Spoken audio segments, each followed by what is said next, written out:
Test 1 5, test 1 5.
look over and see where they have me seated. I believe you were at the,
Or Trent's over there.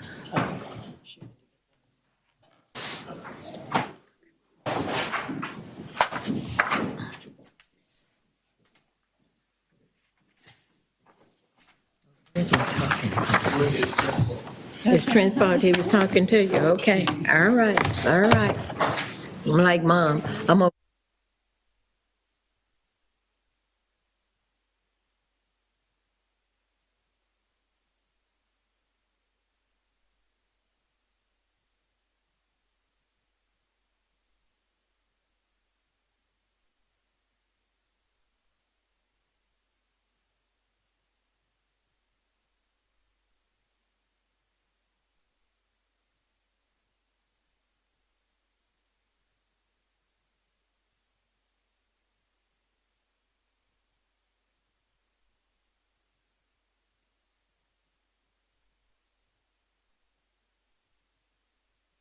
Good afternoon, everyone. Let's go ahead and call to order our board meeting for Thursday, August the 10th.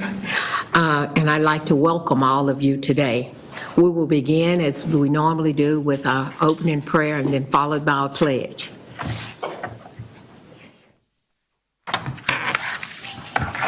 Good afternoon. Will you please join me in prayer?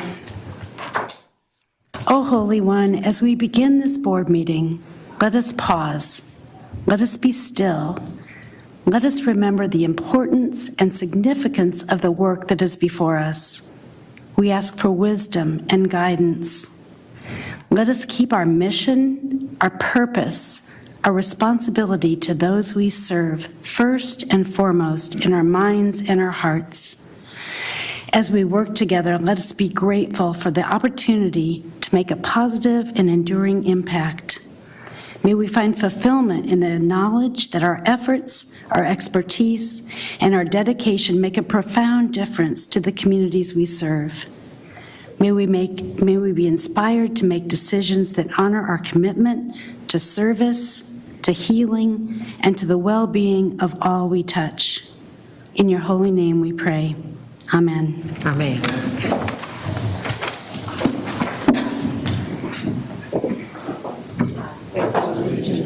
the flag of the United States of America and to the republic for which it stands, one nation, under God, indivisible, with liberty and justice for all. Today we have 3 citizens wishing to address the board, and we will see Indivisible, with liberty and justice for all. Okay.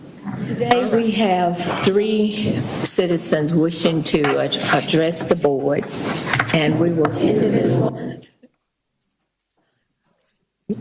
All right. Are we ready? Okay. All right. We will start with our first person is Miss Jennifer Blunt. Okay.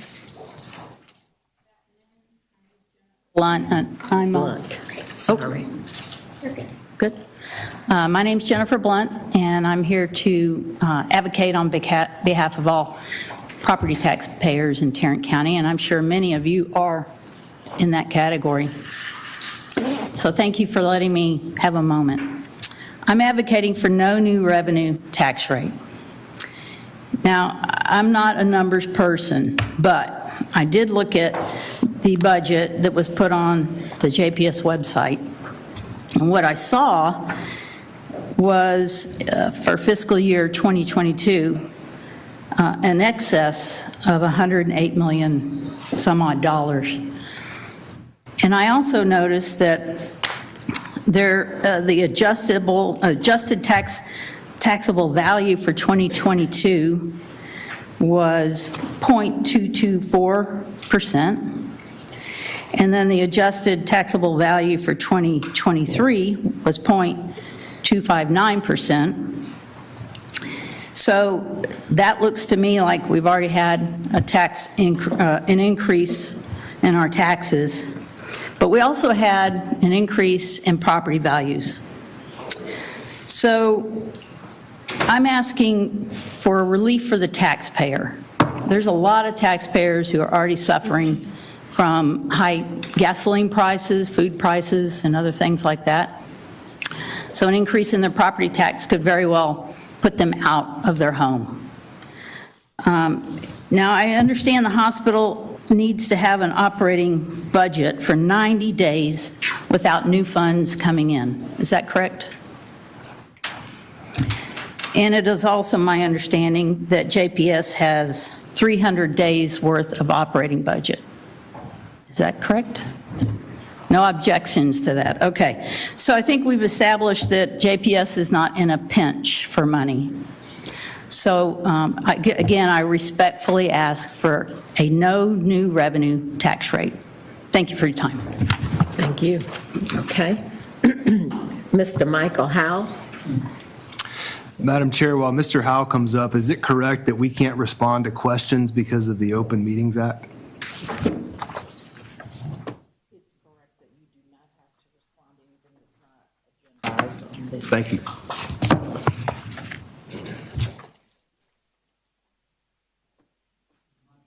Yes. Okay. I'm Mike Howell.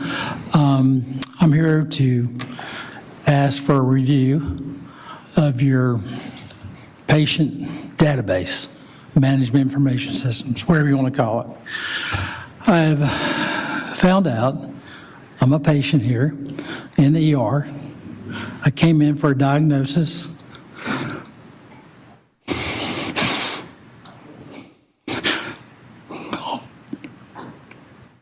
On May 25th.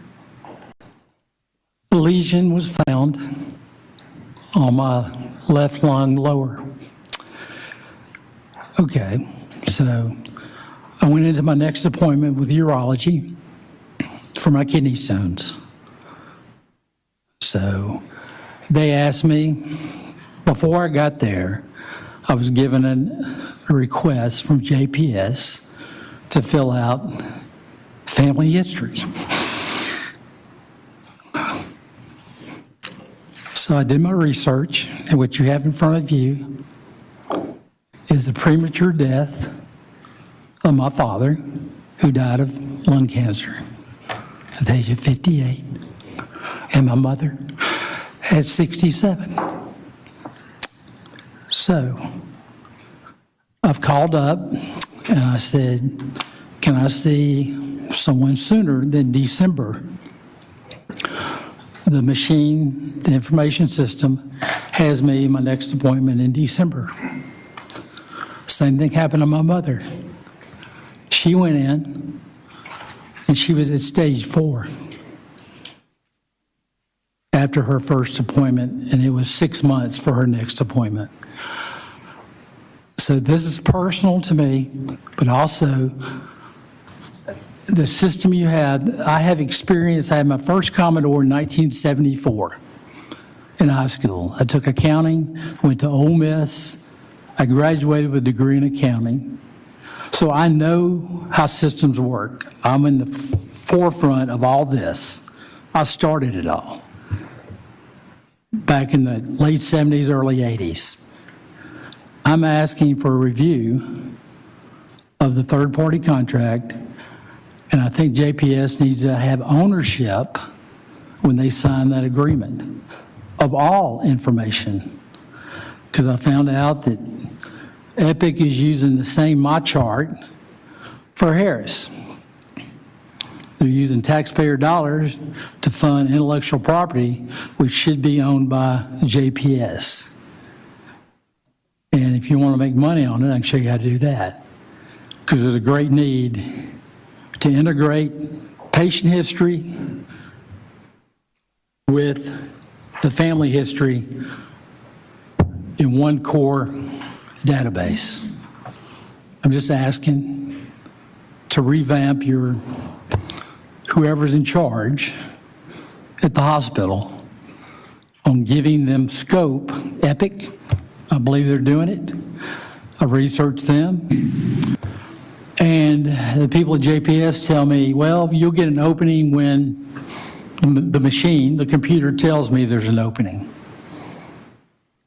I don't know. I don't know what that means. Mr. Howell, Okay. let me finish up, and then I will have someone to follow up with you today. Okay?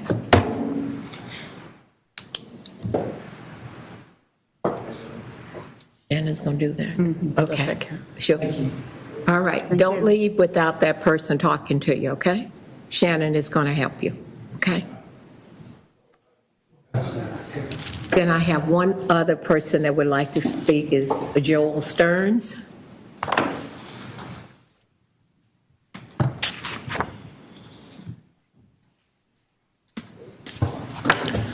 Good afternoon. My name's Joel Starnes. I'm fifth generation Texan, fourth generation here in Tarrant County. I love this county. I loved how Will Rogers said, you know, he always packed a lunch when he went to Dallas, so he didn't spend his money over there. Tarrant's awesome. This hospital is state-renowned, world-renowned for one of the best county hospitals in this country, and rightfully so. Thank you for your service. Y'all do a lot of good work. I am here to talk about the tax rate y'all are going to recommend to the Commissioners Court today. And I could talk the numbers all day long, but I believe taxation is a moral issue, not just a numbers issue. Every decision y'all make, every decision legislators make, every decision our city council makes, everything's based off a moral position of some sort, all right? Whether it's whether you're going to want to out-tax or overtax your people, or whether you're, you know, supporting this organization or funding whatever. And in this case, JPS has, and I don't know if it's the board before you, who else, but we've been overtaxed. That's shown in your cash on hand. The state does, as Jennifer pointed out a minute ago, good job, that the state only requires 90-day cash on hand for operating expenses with no other revenue coming in. Y'all have over almost a full year's worth of cash on hand for that. So that's great. I hope you're managing that well. But what I'd like to ask today is that you consider the community, because y'all do. Y'all have outreaches into this community in Tarrant County all over. See locations over in Haltom, in Northership Hills and Haltom City.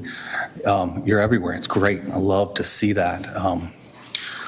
But you need to think about the aspects of this community where people are being taxed out of their homes. Now, you're just a small portion of that property tax, and I get that, right? The school districts have the largest percentage of that. But every little bit counts. Every little bit matters to people who are seeing record inflation currently. We're being asked to, you know, tighten up our belts as, you know, I wish I could tighten a little more, but tighten up our belts as far as our home budgets. You know, we don't have the money we need to do the fun stuff for our children, or even the necessary things for our kids, for their learning and things like that, that our budgets are shrinking because of inflation, because of taxation, because of property values. Now, y'all can't control the property value. I get that, but you can control what you recommend to the Commissioner's Court. And because of the amount, just the sheer amount of cash on hand and that bit of overtaxation, I'm going to go farther than Jennifer. Y'all understand what the no new revenue tax rate is. That is basically saying that the taxpayers as a whole that have been on the books won't see any effective increase in their tax amount. What that doesn't account for is any new businesses, any new move-ins to the area.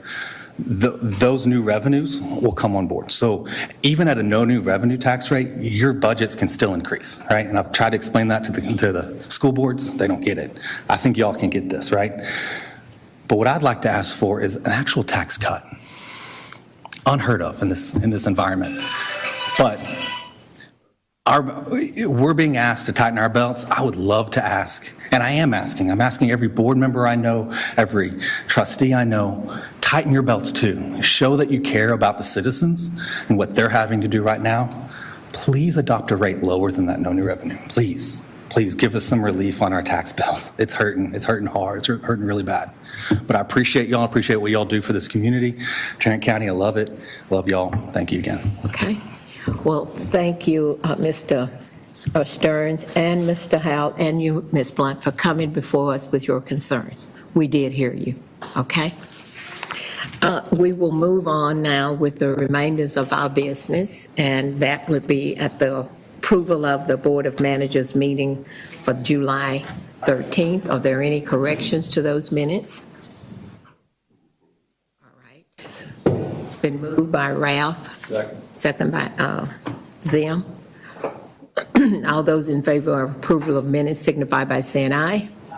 Those that are disapproved by nay. Motion passes unanimous. We had a Board of Managers annual budget retreat on July the 21st, so you have minutes from that. Are there any corrections to those minutes? There being no corrections, I'll entertain a motion for approval. Ralph? DT? Okay. All those in favor of approval of the retreat minutes signify by saying aye. And those opposed by nay. Motion passes. Okay. Thank you. I've got a little things I want to say today. Today, Ms. Clark is going to present the proposed budget for fiscal year 24 and the proposed and ad valorem tax rate for 2024. I have asked our legal counsel to provide some legal clarification to the board on a couple of key points that will guide our decision on this topic. So we will table those two items until after we have closed session. Then we will after we receive the guidance from Ms. Walker. However, before we move on, I do want to remind the board of our duties in connecting with the budget process as we prepare to consider the proposed related to the budget. First, the administrator and staff is responsible for preparing an annual budget under our direction, and we must approve this budget, then present it to the Commissioners Court for final approval. Second, the board is responsible for managing, controlling, and administering the hospital system of the district and for its fiduciary duties to conduct that responsibility in a manner that takes into account our charitable purpose to provide health care service to the indigent and needy residents of Tarrant County. We have worked closely with staff on the top priorities for the hospital district, taking into account the purpose, and that I hope we will trust that they are in the best position to help us identify where we need to focus our resources in support of their priorities. Finally, I would like to remind us all of the oath we took as we accepted the responsibility of serving on the board. That include carrying out our duties in a manner consistent with the Tarrant County Hospital District bylaws, which articulate our values, trust, mutual respect, excellence, integrity, accountability, and teamwork. While we may not have the final say in what our budget ultimately looks like, it is our duty and responsibility to stay focused on the hospital district priorities and present a proposed budget that is in the best interest of the hospital district, its purpose, and the communities that we serve. We will now continue with our agenda. I just kind of wanted to remind us of that. Okay? Dr. Duncan, did you have a report for us?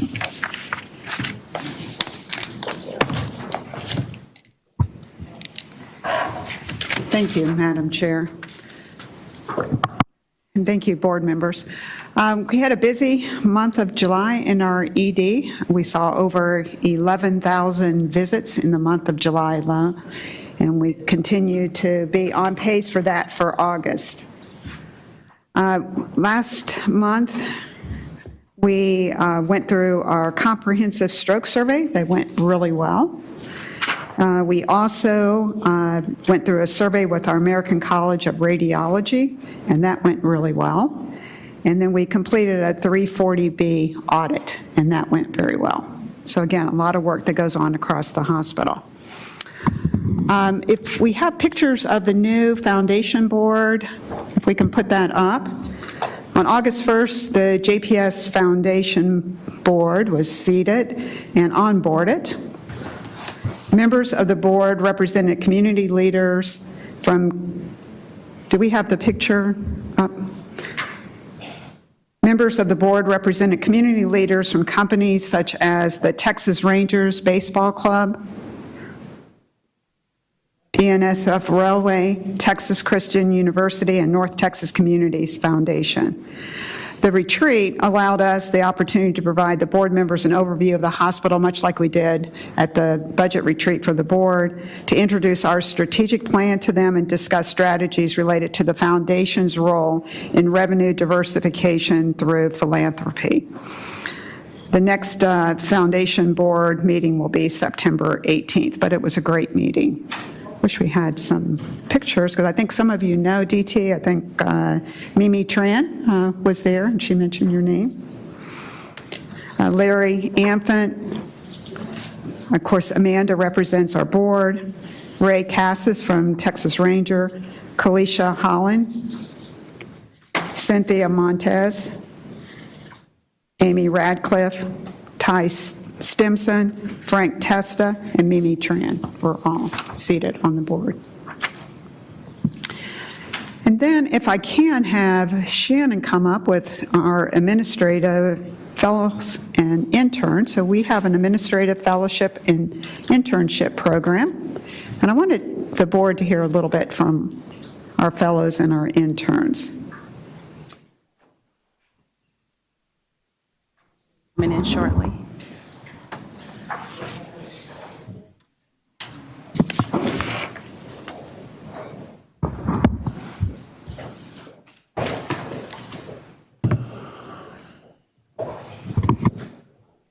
Right. I don't come along. Thank you, Dr. Duncan, for allowing this brief moment during your CEO report to give you and the board a briefing on our Administrative Fellow and Internship Program. Madam Chair, Board, we are so thankful to highlight this program. Many of you met previously just earlier during the meet and greet. I think you see that we have some bright minds in the room, and so we just want to provide you just a brief update.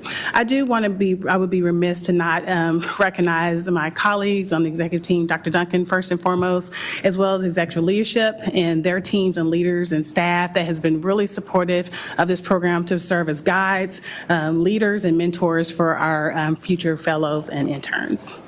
Just to highlight, just wanted to provide you just a brief overview. The Administrative Fellowship is the program we'll highlight first. It is a one-year program that begins in June, so they've been with us for a little bit over a couple months now, and we run until the next June of 2024. And these are recent graduates from Masters in Health Administration, Masters in Public Health, as well as Masters of Business Administration graduate programs. It is a very competitive, highly competitive process, so we're proud to show that we have the brightest minds in the room that you'll hear from later. Our program is really designed to attract and retain that future talent. And so, as you heard in the budget retreat, one of our strategic priorities again this year is workforce.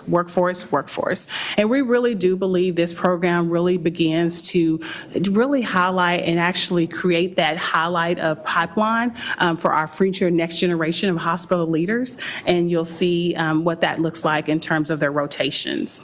Management. And so we've been able to really work hand in hand with our fellows just to talk about best practices, and we've been adaptable to the program. And so we really have leaned in on our fellows about their experience and what we can do from the recruitment to process, from application to the orientation, as well as onboarding process too as well.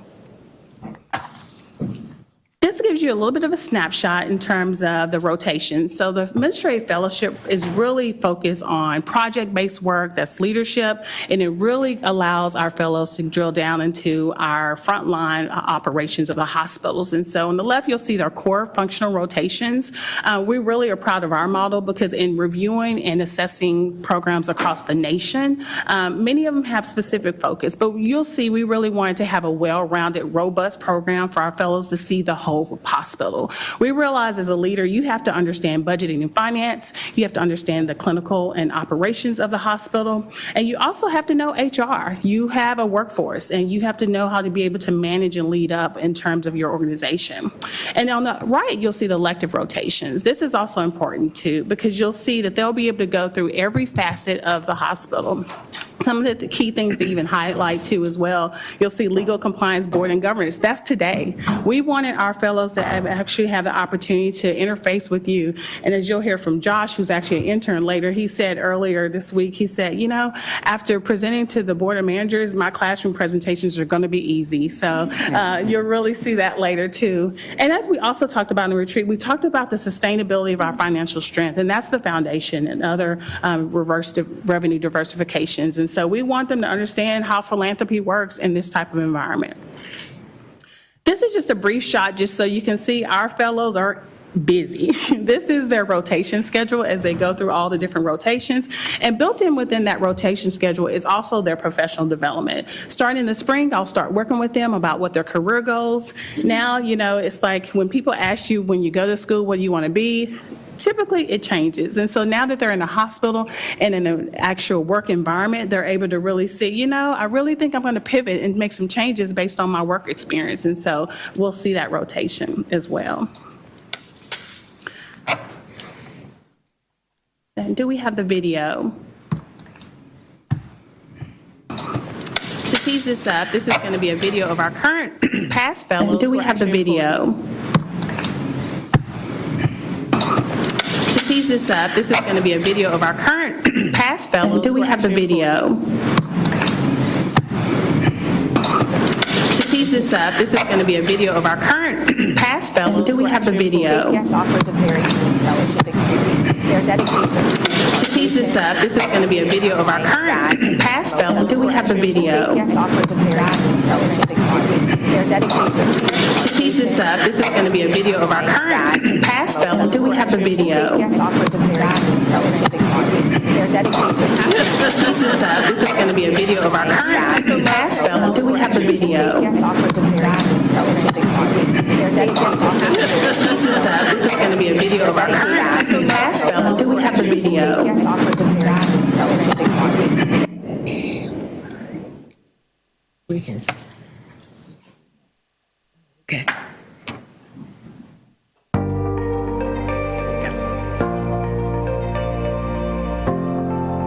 JPS offers a very unique fellowship experience. Their dedication to our patients and community is unlike that in most other organizations. I think you'll see that in the programs and projects you get to be involved in here. You know, looking at programs like our street medicine team, all of the work that they're doing, our True Worth Clinic, that's very unique. And I really do think as a young leader, the dedication to the mission is very, very, very important. For me, I did some health services positions before, but definitely didn't get to experience it at the level I did during the fellowship. And so when I got here, I was exposed to a lot of large-scale projects. Right off the bat, we get a lot of project management experience as an incoming fellow, and being able to own the fellowship recruitment process and recruit our future fellows and interns, as well as really own a lot of our strategic projects as well. And so throughout the rotations, being able to drive quite a few projects. I learned a ton from my mentors, and I was very fortunate to not just have my own mentor, but all of the executives and leaders were willing to support me throughout my fellowship experience. Every individual that I encountered during my fellowship served as a mentor to me, whether formally or informally. I learned from our team members compassion and being able to provide care to our patients in a way that they felt safe and supported. A lot of leaders here at JPS, they really stress the importance of being hungry to learn and really having that intellectual curiosity. Being able to always ask questions, always learn, you know, just the ins and outs of hospital operations has definitely been a big lesson I learned. It instilled a lot of confidence in me. Going through the fellowship and being able to go through the project work and manage the projects that I did, I brought all those skills to my actual role and was able to feel more confident going into those different projects. And so I'm grateful that I was able to mess up, I was able to succeed in the fellowship and take all of those things with me into the next role. What delineates JPS from any other hospital organization is the way that our team members and our leadership team carry our mission. We take pride in the work that we do, and we always ensure to put the patient front and center of every decision that we make. JPS stood out as an organization that really meets the community where it's at, and so I wanted to be a part of an organization that gives gives back to the community and being able to serve patients as well. I think it's really shaped who I am as a leader here. I'm very passionate about the patient population and the underserved population, mission-driven organization. I truly feel like I've made lifelong friends with former fellows that have come after me, interns, and I feel like we've really built a network that we help each other, we support each other. I love the fellowship. I love the experience that I had with the fellowship, and I feel like it truly set me up to be successful in the role that I'm in now.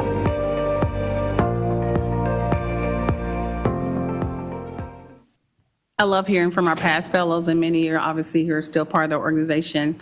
Now we want to highlight our administrative. This is actually, I want to take a few minutes to introduce our fellows who are current fellows today, and we'll start with Jenny. Yeah. Hi, I'm Jenny Samuel. I got my master's in healthcare administration from Maryville University. I actually was a previous employee within the organization, and so while I was here, I was inspired by leaders to pursue my master's, and I chose JPS for my fellowship because being an employee here, I was reminded of the family environment that we have here. Hi everyone, my name's Aubriana. I got my MBA and my MHA from Oklahoma State, and I chose JPS because of the opportunity that it presents young leaders like us to really serve alongside some of the best and brightest in the industry and people who are extremely passionate about the population that they serve. And so it's truly been an honor, so thank you. And I am the last administrative fellow. My name is Maria Fernanda Felipe Lestarria, but I can just go by Maria. I graduated with my MHA from the UNT Health Science Center here in Fort Worth, and I was drawn to JPS because of its commitment to excellence across the organization and also its dedication to serving patients from diverse backgrounds. JPS has been there for my family at our happiest and scariest moments in our lives, and we couldn't have made it through without JPS, and so I'm happy to be here and to serve JPS, our patients, and our community. Thank you for having us. And I think, Maria, your brother was actually born at JPS. Yeah. That's right. Yes, he was born here. Now we'll highlight the administrative internship program too as well. And this is actually a 3-month project-based program. And so today is actually pretty bittersweet for us because tomorrow is their last day. They will be able to go back to their schools. But one thing that we heard resounding was that the experience that our interns had when they speak with their other classmates, they said they are learning so much more than their other classmates that we're learning here at JPS because of just the true public safety net environment. And so it's been a lot of exposure. Our participating programs in this program are actually behavioral health and nursing administration and then network operations. And so as we also have MHA, MPA, and MBA students too as well, and they really have a good in-depth understanding of the healthcare industries and obviously, the unique opportunities we have as a public safety net hospital to really get boots in the ground and an overall operational understanding too. And without further ado, I would like to introduce our interns, starting with Josh. Hello, my name is Joshua Perez. I'm currently getting my Master's of Science of Health Administration from the University of Alabama in Birmingham. I chose JPS as my summer internship because they are heavily focused and involved in their community, receiving outstanding health care. Thank you. Hi, I am Olivia Hurst. I'm currently pursuing my master's in health administration from the UNT Health Science Center here in Fort Worth. And I chose to do my summer internship at JPS not only because of how passionate everybody is about the work that they do here, but also because of the network's commitment to improving the patient experience here in the community where I live. Can you hear me? Okay. I'm the third of the administrative interns, so I'm Ryan Davis. I'm getting my master's in health administration degree from St. Louis University. And the reason that I chose JPS was because of the unique patient population that it serves, and it would provide me with a great opportunity to develop as a healthcare professional. Sorry. I was the community health intern this summer. My preceptors are Joy Parker and Laura Keller, and I have truly appreciated their mentorship for me over the summer. Some of the projects that I did this summer was I created a traveling specialty care team that increased cardiology volume by 18.7%. I then developed an electronic database that will track community outreach activities, highlight gaps, and identify potential needs. I also had the opportunity of evaluating medical emergencies at Trueworth Clinic, where I created a protocol to ensure patients receive the right care at the right place at the right time. Thank you.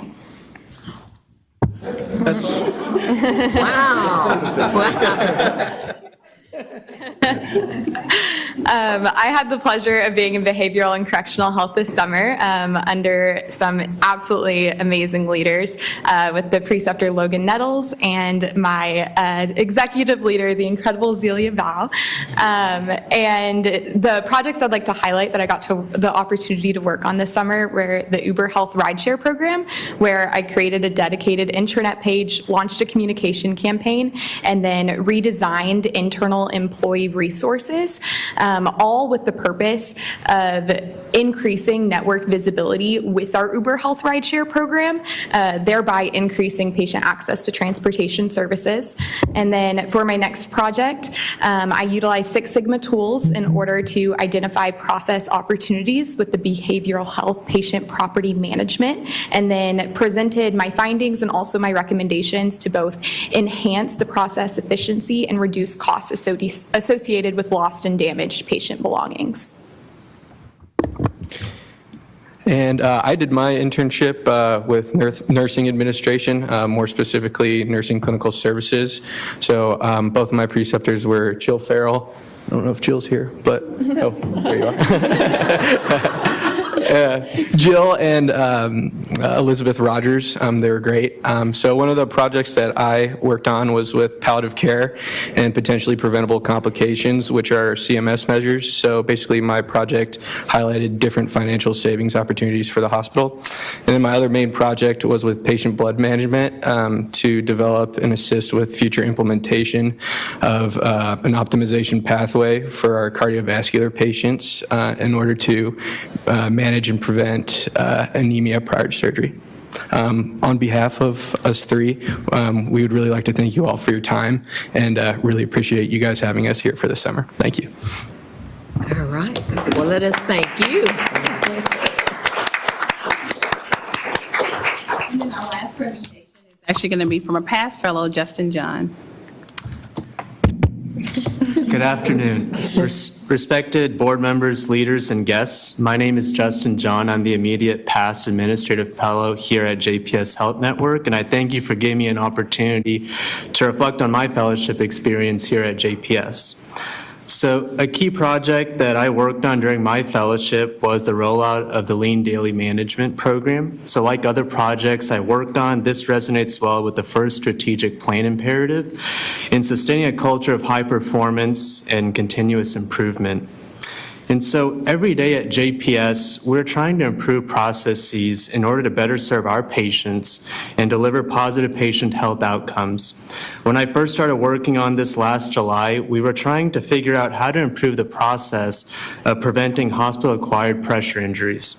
The nursing units have quality standards to perform full head-to-toe skin assessments on our patients in order to prevent pressure injuries from developing during their stay.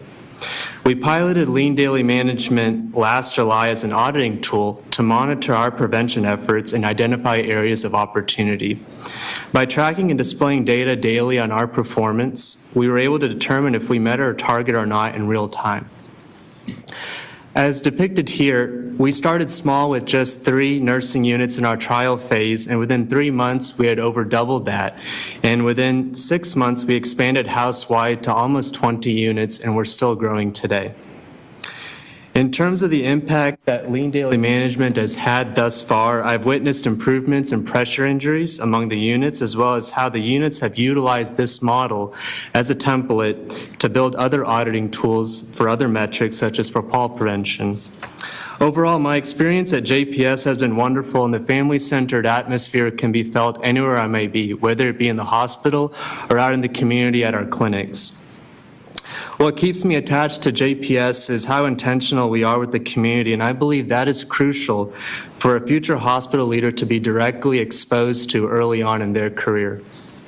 I have been able to grow as a leader through the Administrative Fellowship Program by having the opportunity to lead improvements of current initiatives and even drive new ones to help us better serve our patients and our staff. Through the fellowship, these experiences have given me a clear roadmap in which I can use as a guide as I aspire to be a versatile hospital operations leader. My fellowship experience has shown me that JPS's mission to transform healthcare delivery for the communities we serve is unparalleled. We work with and for the community.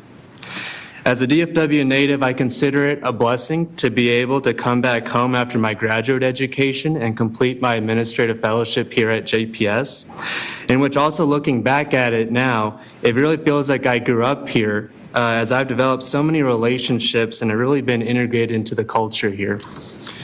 So I sincerely thank you, the board once again for giving me the opportunity to present before you, as well as for your support for the Administrative Fellowship Program here at JPS. As our patients are a true north, I'm eager to continue learning and serving you all. Thank you so much. All right, thank you.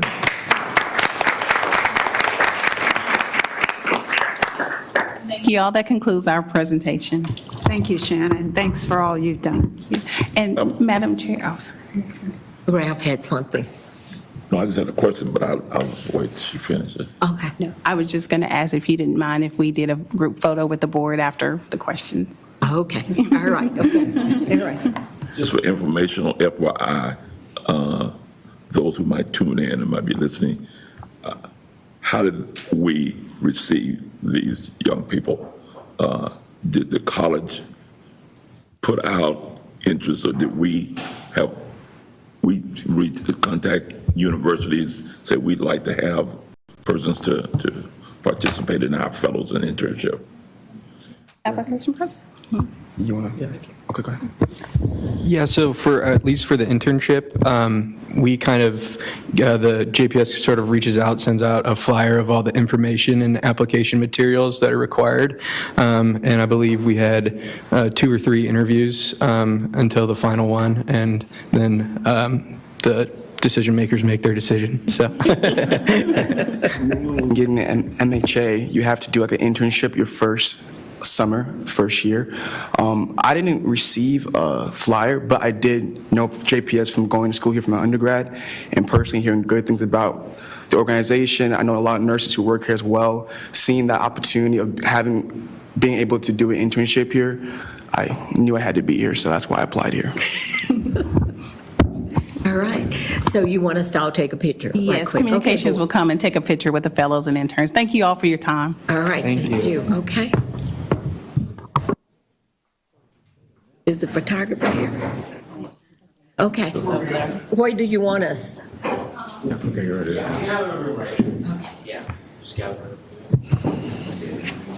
No, I hope not, because I gotta leave at 2:30. I have to tell you, I have to say, I guess I keep reflecting back all the way back when I was board chair. The information that you give us.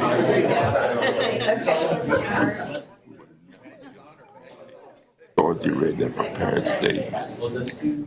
When people come into the mind, none of that. I mean, just I'd sit and just.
Okay.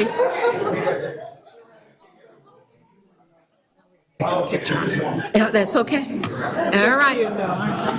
Yeah, they are nice. That was great. I thought that was really good to have the presentation, so thank you all for that. Okay, so next on our agenda is Dr. Miles. Thank you, Madam Chair. The credentials packet is in the red folder at your desks. The slate of applicants being put forward for privileges in the medical staff have been fully vetted by the credentialing process, credentials committee, and having been considered and approved by MEC are here for your approval. There is nothing to report. All right, okay. Do anyone have any questions concerning the privileges? Okay. Then if there are no questions, I'll entertain a motion for approval. Zim? Ralph, okay. All those in favor signify by saying aye. Those opposed by no. Motion passes, okay? Thank you. Moving on to our delineation of privileges on page 14, I want to pause and just take a moment to remind the board that the very large delineation of privilege project that you suffered under for about 18 months, we suffered with you, I assure you, that concluded in March. I reported to you that project concluded on time in March. However, please remember that we have established a new process for our delineation of privilege forms. That new process is continual review. Privileging is a fluid state. It is not something that you can do and put on the shelf for 5 years, which is where we found ourselves about 18 months ago.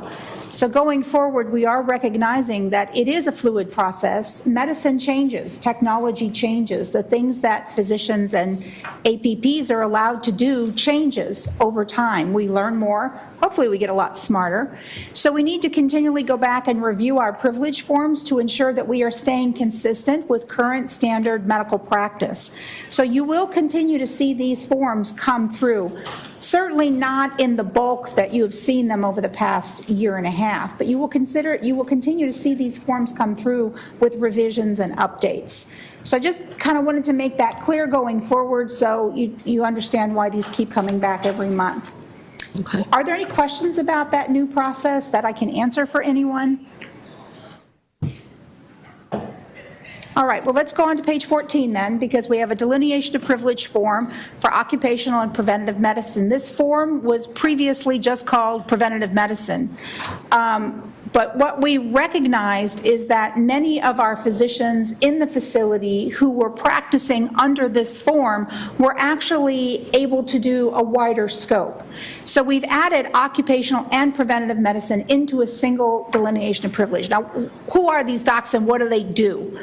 They are really what most people would think about employee health physicians. There are occupational employee health physicians, and they are largely involved with keeping our workforce safe and healthy. As an example of a preventative task that they would perform is if we have a trend in needle sticks, a trend up in needle sticks, they get involved right away and help us work through why is that happening, what practices do we need to put in place to get our needle stick rate back down. And that's a hypothetical, that is not an actual issue at this time. So they do occupational medicine in the fact that they do pre-hire, pre-hire medical evaluation, pre-hire drug testing. They're involved in all that. They do employee health. If an employee gets sick or hurt on the job, they can go to a clinic and be assessed by an occupational physician. But the physician's also doing a great deal of preventative work. The needle stick is an example. Another example is during COVID, we had those folks at the table with us all the time talking about what do we need to do to keep our employees safe from COVID. If we would have an infectious disease outbreak on a floor, they would be at the table with us saying, how are we going to keep our employees safe? How are we going to prevent spread of the infection? So they're very integral to our workforce, and we felt that we wanted to really have their privilege form expanded to include all the things that would normally be included in their scope of practice. So everything in yellow on this form is an addition or a change. It's fairly straightforward in terms of their I believe, in terms of the types of medical care that they can provide. Happy to entertain any questions on this form if there are any further questions. Are there any questions? Yeah, yes. Janet, how many doctors and APPs are in this department, approximately? So it's not a department. They actually belong to the department of, they might belong to family medicine, or they could belong to internal medicine, for example. The ones holding this form, I don't know the exact number off the top of my head, but I know there's at least 2 and maybe 3. But I can get that information for you if you'd like to know that.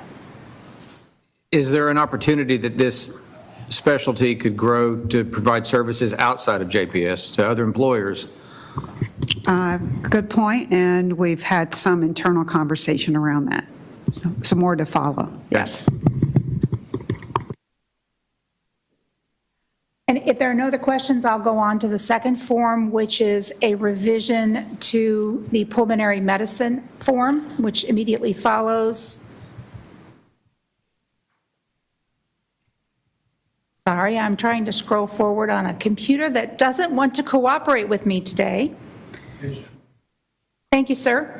It's a proposed change to the pulmonary medicine privilege form. It is it's only the part of the form that relates to the insertion of this particular type of catheter. This is a catheter that only pulmonologist uses, and based on the department's concerns around the number being too high, based on their understanding of current standard practice, they requested that we reduce the number, which we have agreed to do.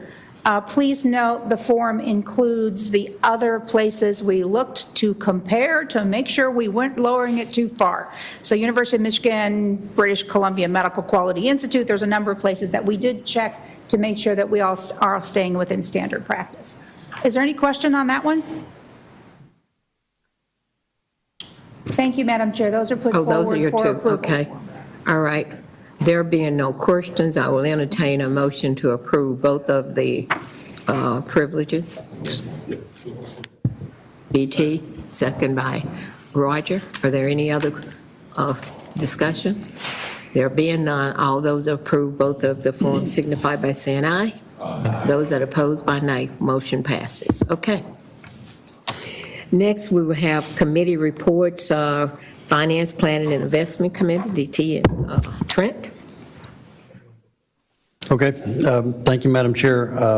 From our last meeting, July 27th, you'll recall, I think most board members were there, we had a staff presentation on the master facility plan update, looked at the progress on the PEC, the concrete walls, the vertical pours, also progress on Medical Home Southwest and the temporary parking lots. For today's consideration, there will be one item that will be a board recommendation relative to the master facility plan, which will be the RFQ for the art consultant for the new facility. That will go to Art Resources. That's recommended for approval. The 3 that go to county commissioners for approval will be the RFQ for architectural engineering design. For the MOB, that will be a recommendation for Welker and Perkins and Will. The recommendations for the construction manager at risk contract for the MOB will go to Austin Commercial and J.E. Dunn. And then finally, the RFP for the central plant will also be recommended today for J.E. Dunn to go to Commissioner's Court for approval. Be happy to answer any questions. Did anyone have any questions of Trent? Okay, all right. Then 10, we're going to go in closed session. I'll come back to that one. DT, I'm sorry. Oh, I'm sorry, DT. I just did planning, okay. I'm sorry. Well, we met on the 27th also as well, and we received a CFO report. And then after that, we received our June financial report also as well. For the June financial, JPS had a consolidated operating income of $26.9 million compared to our budget of $7 million. And for a year to date, our operating income was $111 million for the first 9 months ended in June as well. We have some of our largest revenue variance continue to be net patient revenue, creating in additional volumes. We also received the HARP supplemental funding, which had not been approved by CMS during the time that we did the budget, so you'll see some additional number changes in there. Salaries, supplies, and drugs continue to exceed our fixed budget. However, year to date, the additional expense is supported by our additional volume also as well.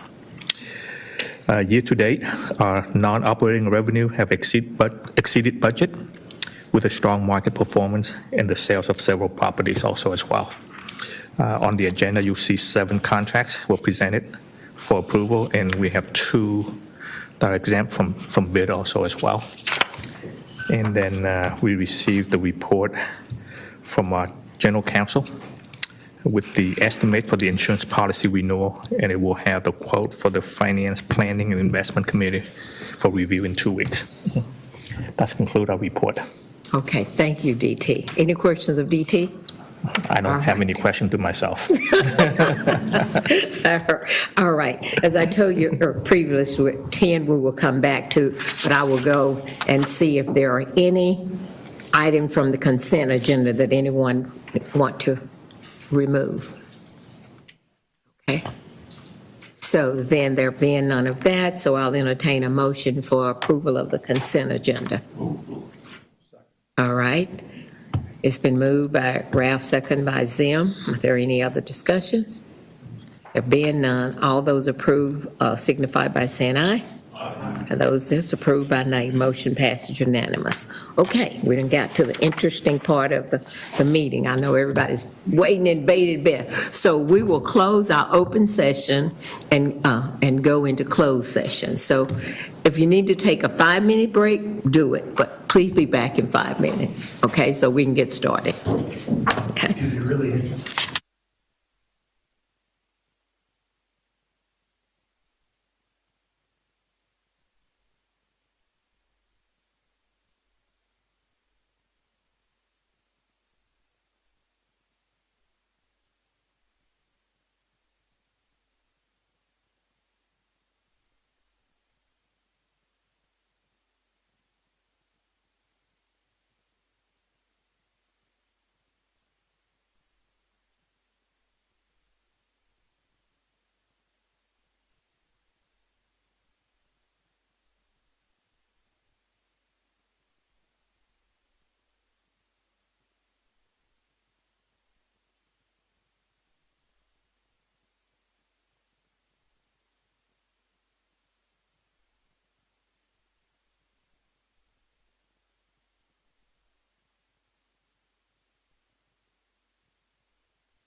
Been to the interview before, but since they only said we were the only qualified.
Yeah, no, I understand, but I think we're saying the same thing. We are. The rate is the same. That's right. That bump is 10%.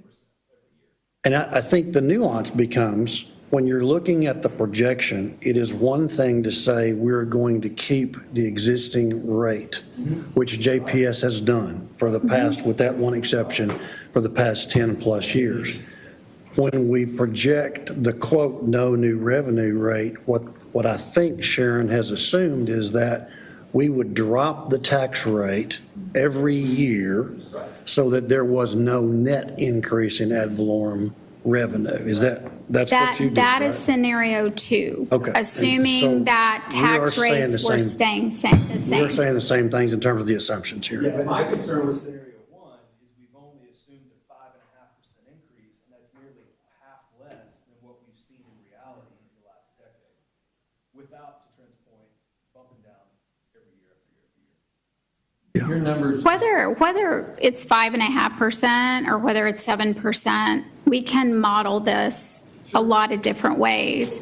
But I think directionally, this will show where the sensitivity is in our business model. And I would say that 5.5 is a minimum of where we would need to be to continue to provide the same level of service and afford through the patient tower in our master facility plan. One other question on this, on non-operating revenues, interest and financing expense, it looks to me like that line is all an expense. And why is it listed under revenues? Well, so the way that that's shown, it's under a non-operating revenue, and your financing expenses are included in that line. So you can see where the financing in 2027 is the year that we would issue the second bond tranche. So it's, and also we're spending down the cash that's producing the investment income. So you have the loss of investment income because of your principal balance that you're earning on, and then you layer on the additional debt in 2027. So you're paying for the buildings, and then you actually have additional interest expense with that $350 million. Right, so it's not revenue.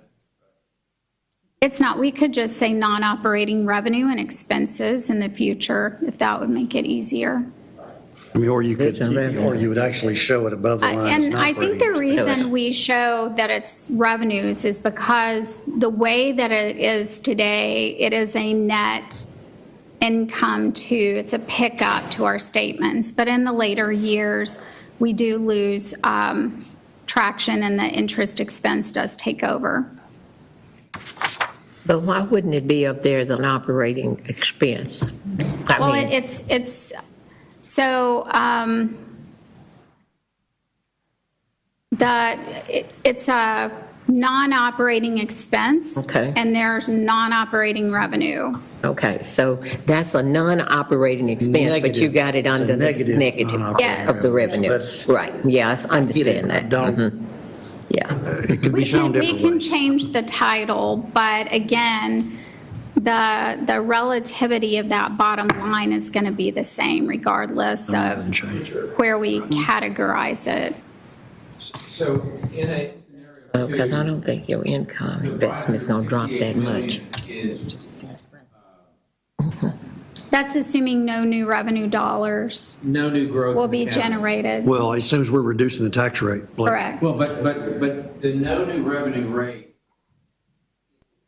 this is not actually presenting a no new revenue rate. A no new revenue rate means you lower the rate to offset the increase in tax on existing properties, but you still receive the tax from new properties, new development, and we're the fastest growing county in the United States. So this is assuming zero growth in Tarrant County over the next 7 years. I really don't know how to explain that, except that my experience with when we ran the no new revenue rate for our 24 budget, it actually is lower than the dollars that we received in 23. The proposed rate actually. About $1 million? Yes. It was, yours was 569 and this is 568. Yes. Is that just a calculation difference, or? Yes, but we're actually losing ground, and you'll see it when I go through the budget presentations later. There's another sensitivity for a potential budget at what the county gave us as a no new revenue rate. It goes from 0.2244 to 0.2030, I believe. Yep. Well, we would certainly want the right to question their calculations. Correct.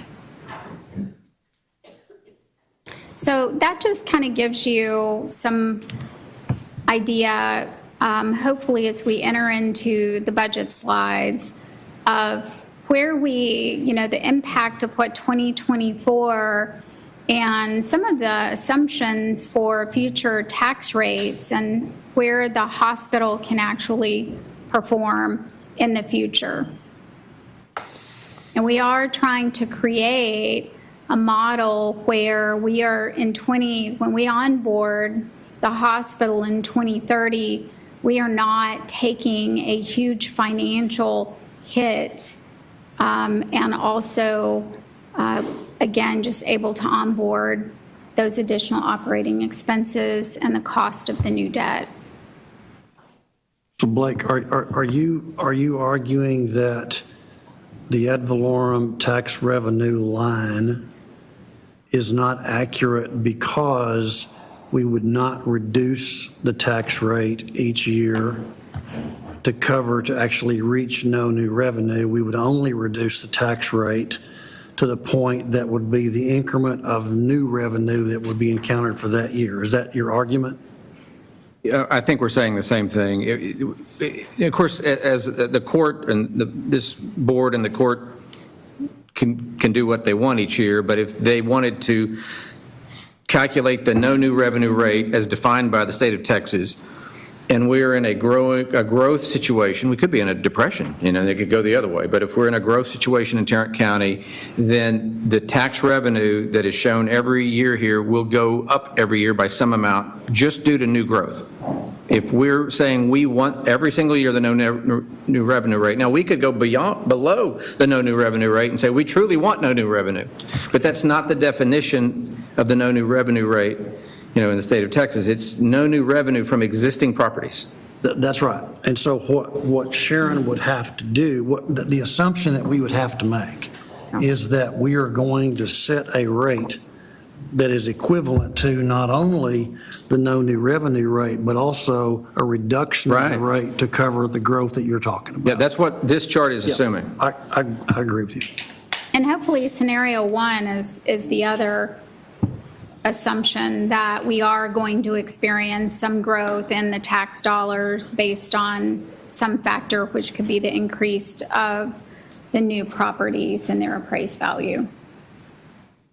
But I don't want to belabor this, although I know I am. No, I need you to. I want, what I think we should consider is to redo this graphic to illustrate in scenario 2 the true no new revenue rate as defined by the statute, and project what we think based on historic growth that true no new revenue rate is, which assumes we would not reduce the rate below to go down to flat income. It would be only taking the new increment that would be calculated within the no new revenue rate calculation. I would like to see that number. Just stay static, plus the 10%. So for this year's rate, Yeah, so we can see that. for this year's rate, should we assume that we're going to receive more than the $568 million that we received this year? Yes. Yes. Because when you use the no new that's revenue not the rate way the- calculation, Blake, I mean, you tell me if your perception of this is different, but if, even for this upcoming year, if we were to employ the no new revenue rate calculation, it is not going to be a flat income based on what last year's revenue was. Right. It's It'll going be to be incrementally over that, still within the existing tax rate. Based on the 2032 provided by the county, it appears that we will lose about $1 million of tax revenue from 23 to 24. So this Using the no is, new revenue rate? yes, the 203207.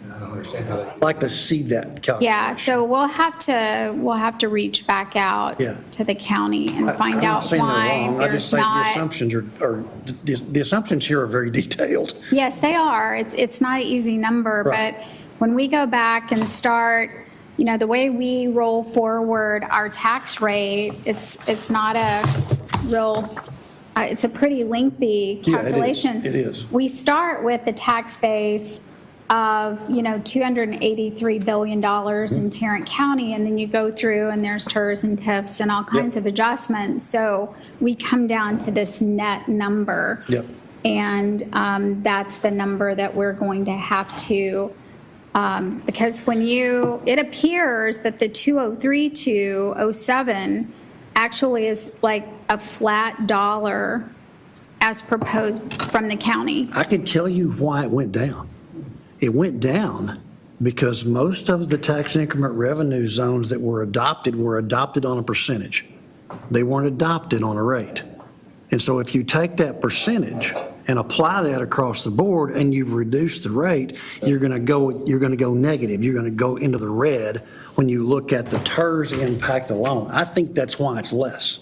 Yeah, we've had a $25 billion increase in appraised value. Some of that's going to be on an existing property, and I don't have that level of knowledge. I think that's why it went down, though.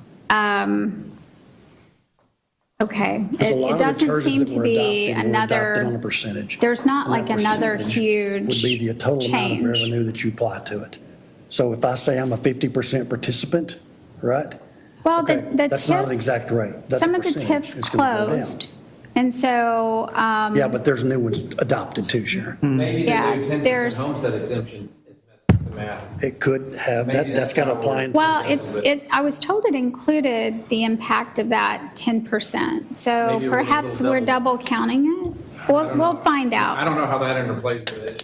It'll help to understand Okay. that. I mean, That- according that to their may be right. worksheet, they factored it in, the 10%. But I don't know how the no new revenue rate interplays with adding a new homestead exemption. They factor it in. They So should. that it's I can show you. revenue neutral? It's built in. Yeah. Okay. Well, we'll, So what, I guess I'm a little confused here, because at first I have this number that's you're saying that it's a 5.5 increase based on the market value. Year over year. Year over year, that's what this one says. that, all the 5.5 is a factor of what historically, if you go back 5 to 8 years, historically what we have received on a dollar value increase year over year. So it's not, that would not assume a change in the tax rate from 25 forward. Yeah, I got You're that. having that natural growth. Mhm. But whether the 5.5% is valid is something that we can adjust that. I wouldn't expect it to be much over 5 or 6%. I think, Sharon, what would help when we re-explore that is to actually include in the assumptions on this graphic, the actual rate. So Okay. we know what rate we're utilizing to make that calculation. Because to the extent that we're saying, okay, we're not going to go all the way to no new revenue, but we're going to drop it down to the existing tax rate and see what that impact is, it really becomes important what number we've used as the actual rate. Right. And that would help kind of square that up for us. Okay. Okay. Okay. I'll go ahead and move into the budget slides. They'll have to bring those up for me. County project those? Oh, okay. Oh, they do, and they give them those. For the next year and the year after? No. Yeah, I mean, that's a big leap of faith. Made. What are we going to do? I don't think we've come up with any conclusion. I don't think we came up with any. All of that was informational. Okay, So all right, okay. Trying to show the sensitivities of the tax rate on our long-term plan. I got that. I was just trying to figure out how you're going to calculate, because in one figure, it was staying the same, and another one, we're saying we are not going to be reducing the effective rate every year to keep no net. It was just on the, it's just on the market increase. Okay. I will say that most of the, especially on the revenue side, was covered at our budget retreat in late July. So a lot of these will be very familiar, hopefully. On the expense side, we really followed through on the initiatives that we covered and what we thought we needed around workforce and access, and of course the IT component that supports both of those. Just as a reminder, the workforce and access really was centered, and we focused on what initiatives were going to be lifted into the budget this year while maintaining the financial sustainability.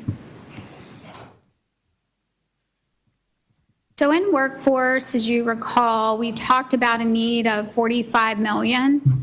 A lot of that is going to reside in a $25 million market assessment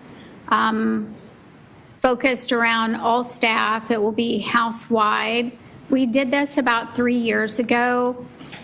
We have not been able to keep up with the market movement from a house-wide. We have targeted individual needs as they have arisen, but it's important for us to go back and right-size the entire organization. There is a need in our advanced practice providers, and we also have to look at our market and shift pay. We talked about an annual merit that averages about 2%, 2.5% every year. And then during that retreat, we talked about a cost of living adjustment.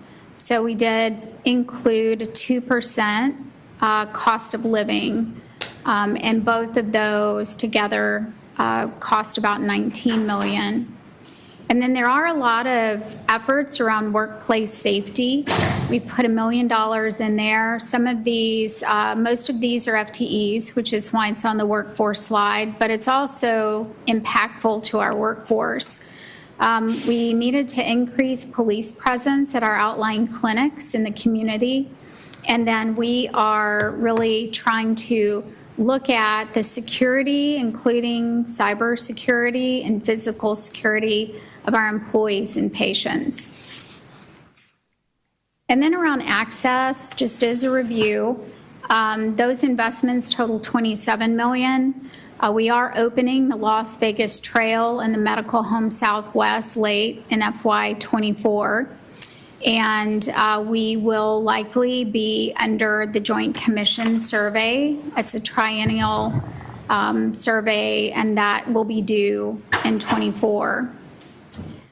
From a technology, we heard from Will about what all needs to be invested in that infrastructure. One of the largest expenses is a complete replacement of our call center and workflow. That includes the telephone as well as the call center and scheduling. We have another round of Epic optimization, and we talked about the cybersecurity on the earlier slide, and this is the technology component of that. There's also efforts as we move to the cloud-based away from the servers that we have here. Population care, we proposed $6 million there. There's a lot of care management assessments that need to happen. We also have the Access Resource Center. And again, a big component of that is patient scheduling and referral management. And then our quality improvement for $2 million, Dr. Carla Pudi has been here. I forget his day count now, but he has been here for about 4 months. and understands what he needs to do around his team. So our operating budgets have 5 components. I'm going to go through these. This will be a review from a few weeks ago. A visual here, and these slides do assume that the tax rate would stay constant, but the net patient revenue is 40%. Our ad valorem tax is about 38%, equal parts. We have supplemental Medicaid funding at 13, retail pharmacy, which is significant here at 6%, and then other operating revenue at 3%, so miscellaneous, things that are not included in the other categories. So the volumes I'm not going to spend much time on, other to say we are really at capacity from our facilities. We don't see a lot of, we cannot accommodate growth in behavioral health. We are losing a few beds, 28 beds to be exact, and that's why you see a slight decline in the medical surgical admissions. Surgery volumes, again, capacity constraints, but we will have about a 1% increase there. Our emergency volumes remain pretty constant. If you'll remember from the last couple of months, we have had record-breaking months in our emergency department. And then the PEC is also included here in the purple line. Outpatient clinic volumes, we are picking up about 2.3%. We do have primary care growing at about 4% this year. Specialty care grows at about 1%, and behavioral health has a slight growth. So on the next couple of slides, I'm going to tell you what changed on one slide, and then I'm going to give you a pie chart about what makes up the total that's included in that line item. So patient service revenue, our Medicare programs are picking up about $14 million. All of that, with the exception of $1 million, is due to a payment that we receive for uncompensated care, and that's dependent on our self-pay population that has gone through historically. Revenue cycle initiatives, we are always looking to improve. We have the charge master increase, which contractually we get sort of a cost increase overall from our payers. That produces about half of that number, and then the other 6.5 is related to denial management, revenue capture, and CDI. Medicaid programs are increasing about $12 million. We have the CHIRP and TIPS program, and that is really more of a supplemental funding of Medicaid, but it does flow through our net patient service revenue because the Medicaid managed care payers pay a premium on every claim.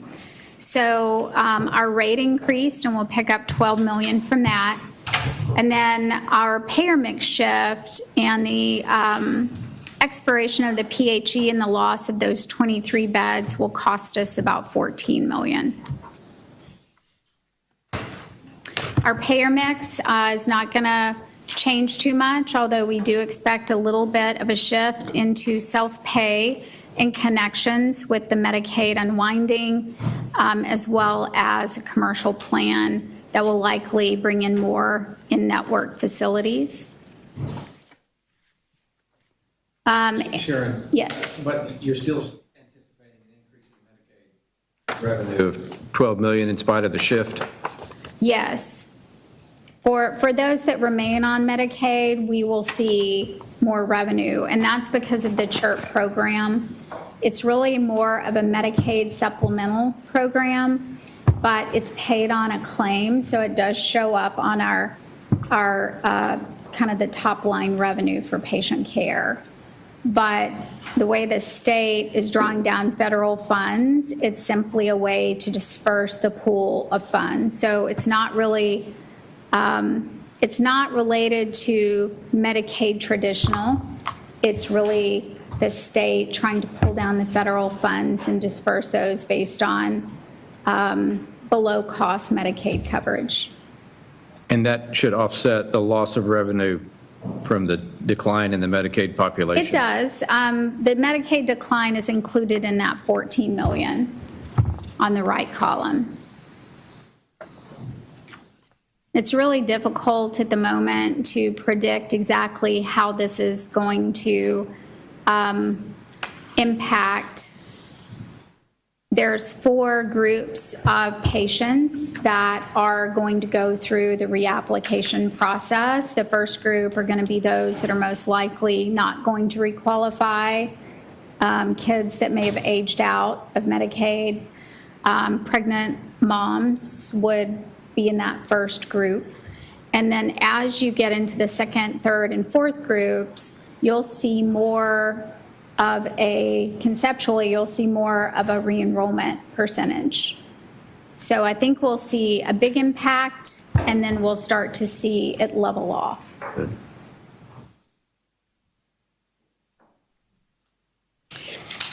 The ad valorem revenue, we can discuss here, or we can put it off till the end. But as the budget was mailed out, we had proposed to lock in at the July certified appraised values in the historic 224429.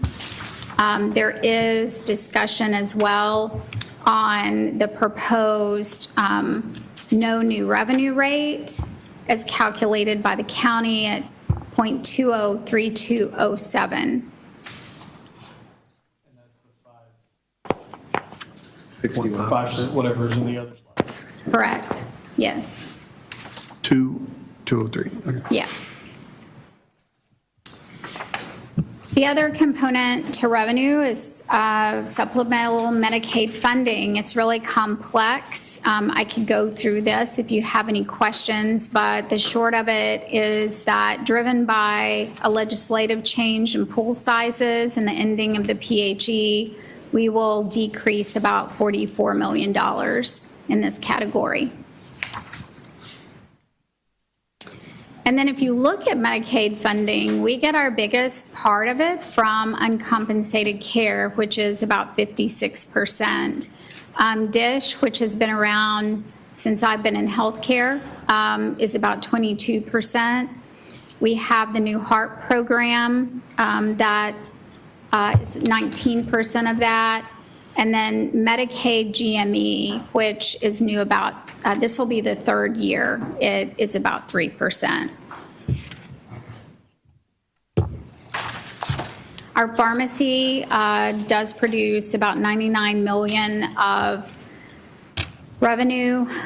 You can see here, it's pretty evenly split between central fill, specialty, and then we do have a main campus pharmacy that you can pick up, and we have probably 7 or 8 different locations at the clinics in our community where you can pick up. And then other operating revenue is really just everything that doesn't fit in the other categories. A big part of that is our tobacco revenue. That's 11.2 million in our budget. We have another big component of grant revenue. That's almost 30%. MHMR does contract with a hospital to provide them inpatient beds, and they do pay us about 6.6 million for those. We have provider coverage incentive revenue that's about 11%. The foundation provides donated revenue at 6% of that 56 million, and then there is some miscellaneous.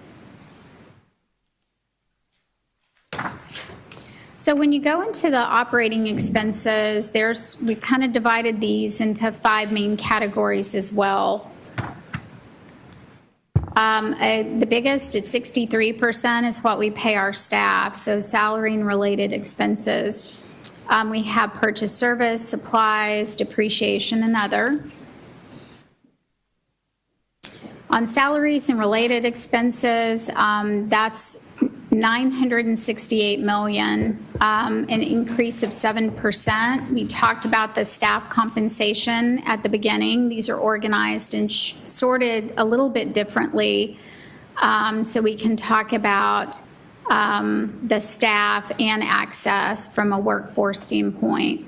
Our market assessment, our cost of living, the merit, and the workplace safety FTEs all land in salaries. When we start to talk about the IT infrastructure, population care, the call center, and our 2 new locations that'll be opening, they also have staff cost.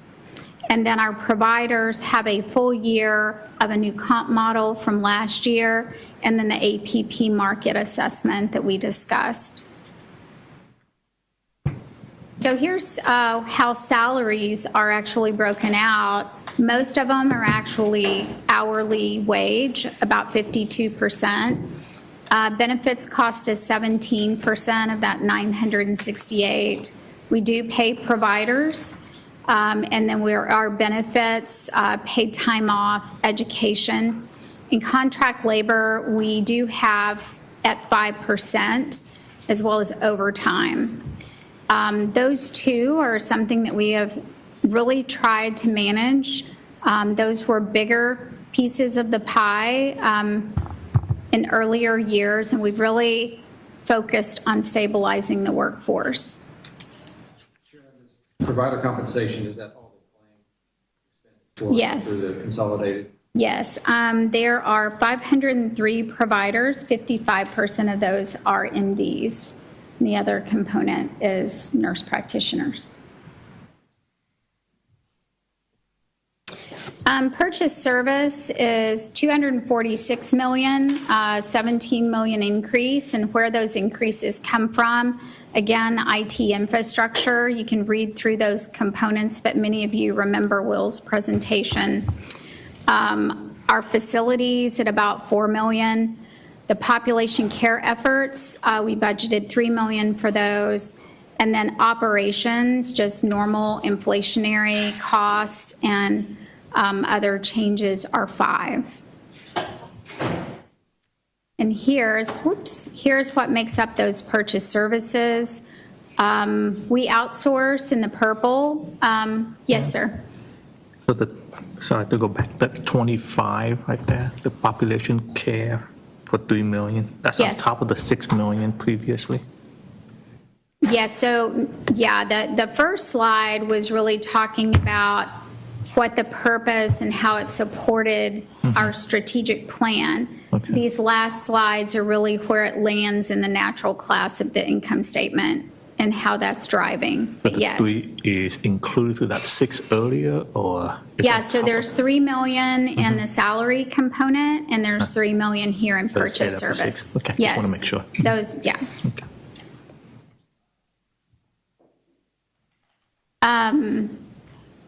We have software, we have collection fees, legal fees, we have G&A contracts. A large part of this is us paying physician coverage and administrative work. And we also pay, in the blue component, physician claims to those physicians who actually see the self-pay and the connection patients. Medical supplies and drugs are $197 million. You can kind of see, I'll let you read where a lot of those are spent. Sharon, going back a slide, the physician claims, that's for non-acclaim physicians. The claim physicians would be on the salary section, right? It works both ways. So the physician claims that you're seeing here, we actually pay about $45 million to a claim, but we pay $45 million, but $34 million is paid to a claim, and that gets eliminated, right? Because it's just one pocket into the other. So a claim shows that as revenue, and then their salaries are really what supports that. We also pay claims to physicians that are contracted. So IES that does our ER, the in-house physicians and anesthesia are some big groups. Yes. And is that the 21%, the outside group? Yes. There's no acclaim dollars in the blue on slide Right. 26. And the other big part of that is outside medical services that we actually pay to other facilities to take care of those. We have home health, we have the overflow from the psychiatric inpatient, and the SNF and rehab care are big components. For those that are ready to be discharged but that need a lower level of care, we will pay for that if they're a connection or sometimes if they're a self-pay patient. Okay. What is in the physician services coverage there in orange? So under the physician, this is all the admin and coverage. So all of our medical directorships would be paid here. We also have some of the GME, some of the administrative would be paid there as well. Okay. There's some coverage too. Services that we don't have. Right, okay. Cool. Yes, thank you. And then other supplies, a lot of expense here is food. That is both for our patients and for just the general cafeteria. We have patient care equipment that does not qualify for capitalization, so therefore it would be expensed along with instruments and surgical supplies that are under $5,000. We have general office and janitorial supplies as well as some uniforms. And the IT equipment and software also makes up 16% of this. And then depreciation, it's relatively constant. It does increase $5 million, but we are opening the Medical Home Southwest as well as the temporary parking lot that's in the old green space. That's capital and has to be depreciated over the 2 to 3 years that we will be utilizing it. We are suggesting a capital budget of $41 million, and that will also add some expense. And then in other operating, we have $62 million. It's relatively flat. If you look at the right-hand side, there are some Tarrant County expenses that we had talked about earlier. The MHMR community programs, as well as those that are provided by MHMR for jail. The public health budget also comes through our other operating. A lot of our recruiting, HR, recognition, as well as continuing education is in the green. Utilities are 27% of this expense. And then we also have insurance, lease, and rental. To break out a little bit more on the Tarrant County expenses that are in our budget this year, it's an increase of about $2.5 million. Public health is going to be just around $13 million. MHMR has some smaller community programs at 1.6, as well as the jail services at 7.3 million. We have inmate services at the infirmary. That clinic costs about 40 million. And then we have inpatients that actually come to JPS, both for inpatient and outpatient surgeries, for about another 15 million. Sharon, those, the increases for those services, Mm-hmm. we have very little oversight into those dollars and how they're spent. Where did we get those increases So public health, they did not notify us that they needed more dollars, so we have the 13.1 million there.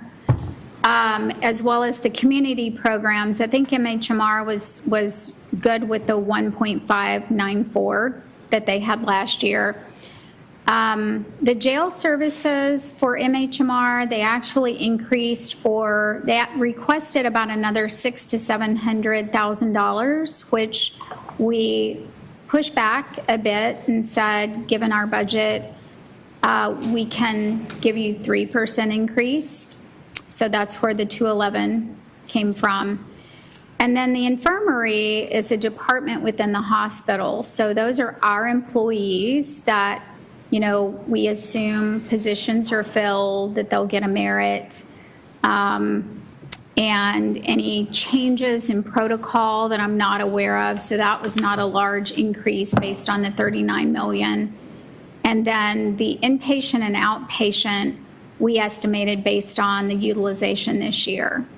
So it's not based on a projection of inmates per se, it's really just looking at the dollars and the resources that we had this year. Okay. That was probably too long of an answer. No, it's fine. Without proper oversight of JPS taxpayer dollars, I could very well look at these as slush funds for other organizations. And that should be on the record. Especially since there's not a definitive spend. Right. Mm-hmm. Have we talked about in the past with having more transparency into these numbers that we might need? Any cooperation from the other side? We have certainly, at least from my perspective, you asked about more transparency into the numbers.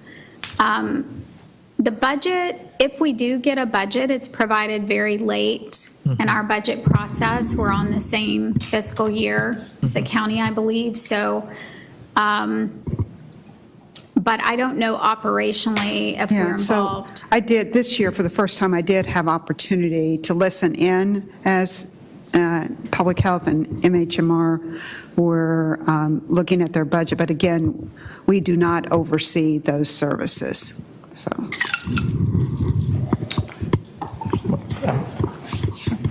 As we are responsible for the budget, right, it would be nice to have some transparency there, or at least understand the formula, because we are not like any other entity where we can shut our door. We're 24/7, and we don't know when disaster is going to hit or when we have some cases where, we have to take them all as long as we have the capacity to do so.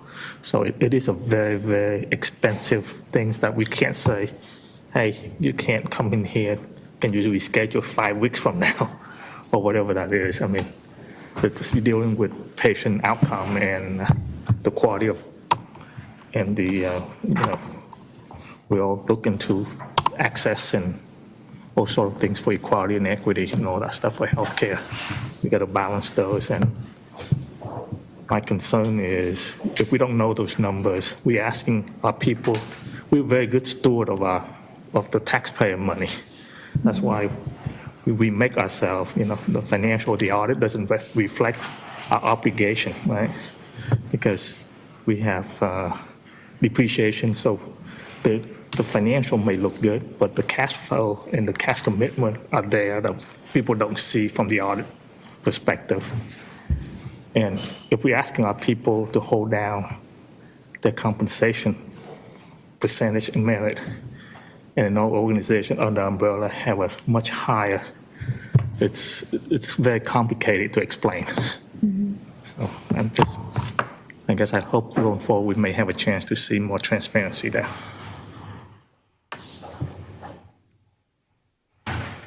We've got two more slides here. The non-operating revenue and expense is 79 million net. We do have our interest in financing that will be about 19 million this year, mainly driven by another quarter of a full year of the bond interest. We had some non-operating revenue this year from some sales of properties, and we don't really expect that to happen, so that's the $5 million. And the investment income is budgeted to be $95 million. We have seen, along with everyone else, a really large growth in the earnings that we're able to obtain. I will just remind you that the earnings of 4 to 5% is really strong given the restrictions under the Public Funds Investment Act that we are able to earn. What we can invest in is very restricted. So I think on average, it's around a 4.2% for the year. And last year, it was about 2.4%. And then our capital budget, we're recommending $41 million. A big part of that is it's pretty evenly spread this year, actually. The facility improvements, the big expense there is going to be an air handler for the pavilion. Patient care equipment is some MRIs, it's a chemistry analyzer upgrade, some ultrasounds, along with some pharmacy equipment. And then the IT infrastructure, I think we'll cover in great detail, but that is a lot of the call center, a new human resource capital management system, as well as that Epic upgrade that I mentioned at the beginning. So before I go on to the income statement, do we want to have the discussion around recommended tax rate to the county at this time?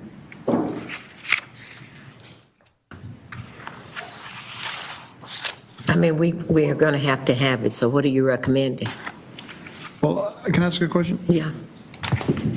I don't know the county's process and timeline. When is the date that they have to have a number from us?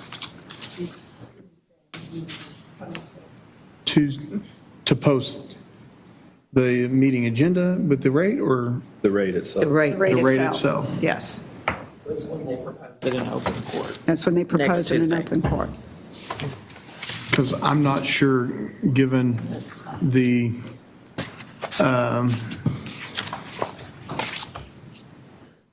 the previous discussion we had with the 5.5% ad valorem and the scenario 1 and 2, part of our job is a responsible budget, not just adds and deletes here for this year, but it's how the effect of adds and deletes go on into the future, certainly in light of the bond issue and the capital campaign that we're building campaign that we're underway in. And I just feel like there's still a lot of cloudiness here that I don't feel like we can say one way or the other, to be perfectly honest. So you just want them to set it? They will set it. Yeah, well, in one sense, I guess it doesn't matter really what we do because they're going to set it anyway. But I don't know. I guess if we had more time, it seems like I would ask that we move that projection forward would be a lot better for me. We need to. Why don't we talk about the income statement, because I think that will inform a lot of what we do on the rate. So the income statement that was mailed out or proposed was at the July certified tax rate roll with the current tax rate of 2244, and that produced $628 million. At the beginning of the discussion, to Roger's point, when you look at a one-year impact from a financial standpoint, we could, if you look, and I've modeled a budget that actually goes to the county's proposed no new revenue rate, which would take us down to 568, a loss of 1.2 million. So it feels like the no new revenue rate, as you understand it, that would allow us to see an increase in revenue from new properties, not existing properties. This is not that definition of the no new Right. revenue rate. It looks like we've actually lost ground on income in dollars. So Is it possible to reach a person at the county like now that's behind the calcs and maybe, they have a different perspective than I do? we have a contact. Again, JPS doesn't go in and try to calculate the rate. We had run scenarios on what happened if our rate decreased by a quarter cent. Each quarter cost us about $7 million of revenue. It's a reduction off of that. So if you look at the rate that looked like it was being proposed by the county at the 203-207, that would spin off about $568 million is it on the screen. That would take our margin down to 3.4%. And I think the purpose of showing those, multi-year projections at the beginning are to emphasize 1 year we could probably get through, but if the intent is to not increase over the 569 in the future years, it's really devastating to our plans and the current care that we're providing, and limits our ability to continue to follow through on the projects as they're designed today. So to Roger's point, it's more about this year to me is not where things stop. It's really 25 and 26 and what the intent on the tax revenue is going to do to the long-term vision that the voters had for JPS. Well, this year stands on its own. Whatever decision we make, assuming the court approves it, is a one-year decision. So to say we're going to do no new revenue for the next several years, So who knows? all I've modeled today is for this budget, the version that got mailed out, which at that point in time was the best information that I had, versus the information that I got yesterday with the no new revenue rate that's being proposed on Tuesday of the 203-207. So if that gets approved, this will be the impact on next year's budget. Well, I think we should assume this number that they've given us from the county is the right number. Mm-hmm. But they could say, we made a math error and there's going to be some more revenue. I hope that that's what they say, but with the 10% homestead exemption coming in, it may make the whole math a lot more complicated. But I think as a board, we should assume whatever number they gave you is correct.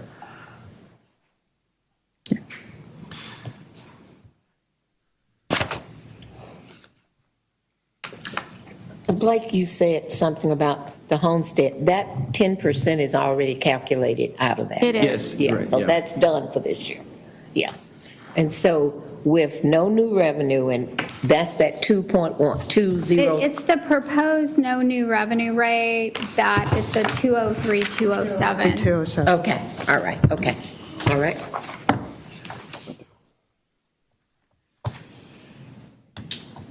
Okay. Okay. Now a good time? Yes. Okay. So this budget, this 24 budget, has net income of $133 million. Yes. True? Now we're comparing it to the projected 23 of where we will land this year at $228 million.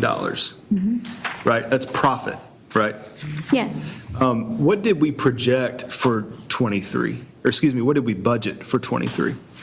I don't have I might have it. No, I don't. I've got it back there on the table, but it's about half of that. there's three actually, large significant variances this year. The first one is the HARP program, makes up about half of the budget overage for '23. We did have some additional volumes, and then the investment income.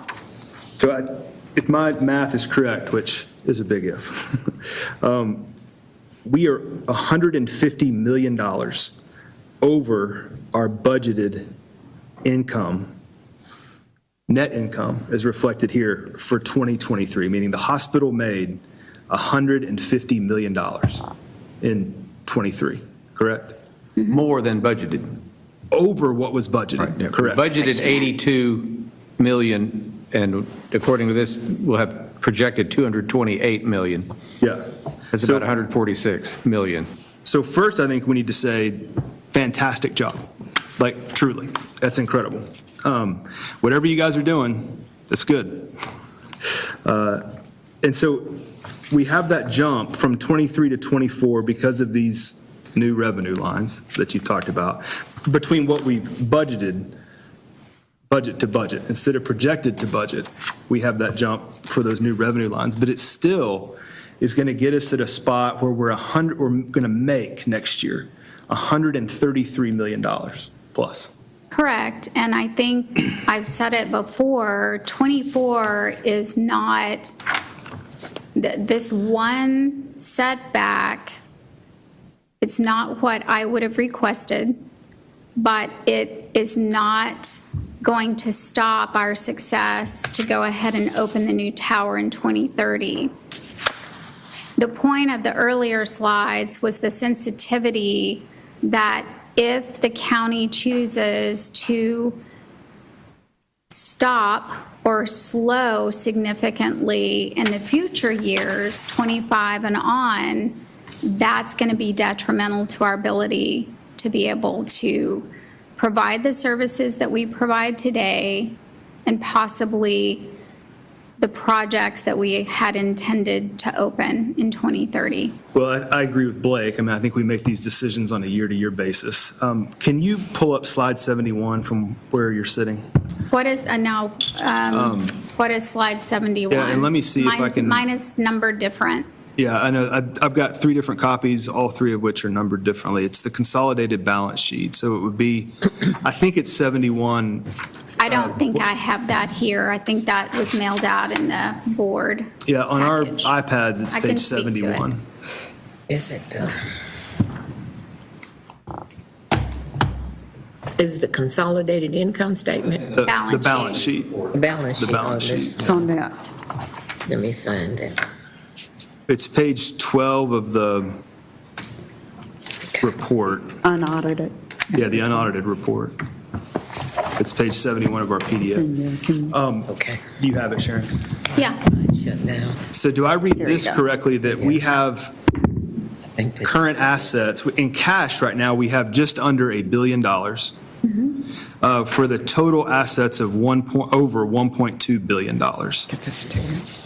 And then looking at the non-current assets, some of that includes the bond fund, but the future fund has $616 million in it.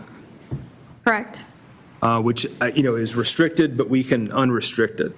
So we have about $1.8 billion in cash.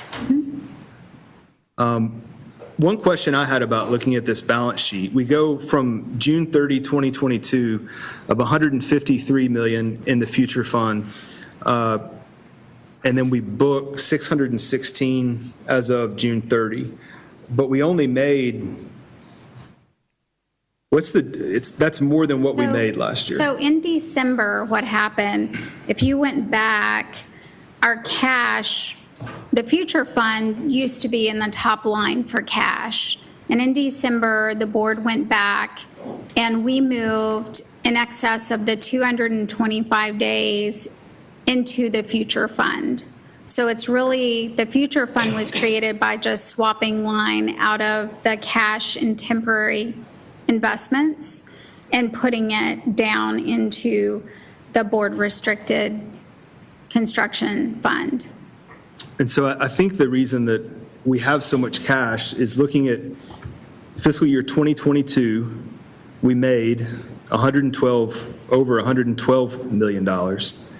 In fiscal year 21, we made over $327 million.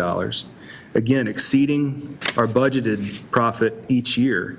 And I assume, just based on that trend, that we'll do the same in 24 as well. And But so we have tried to create a budget that's realistic. The 23 Because I'm sure we did in 21 and 22 and 23. I've told you what the 23 variances were. There was a HARP program that was approved by CMS after our budget got approved.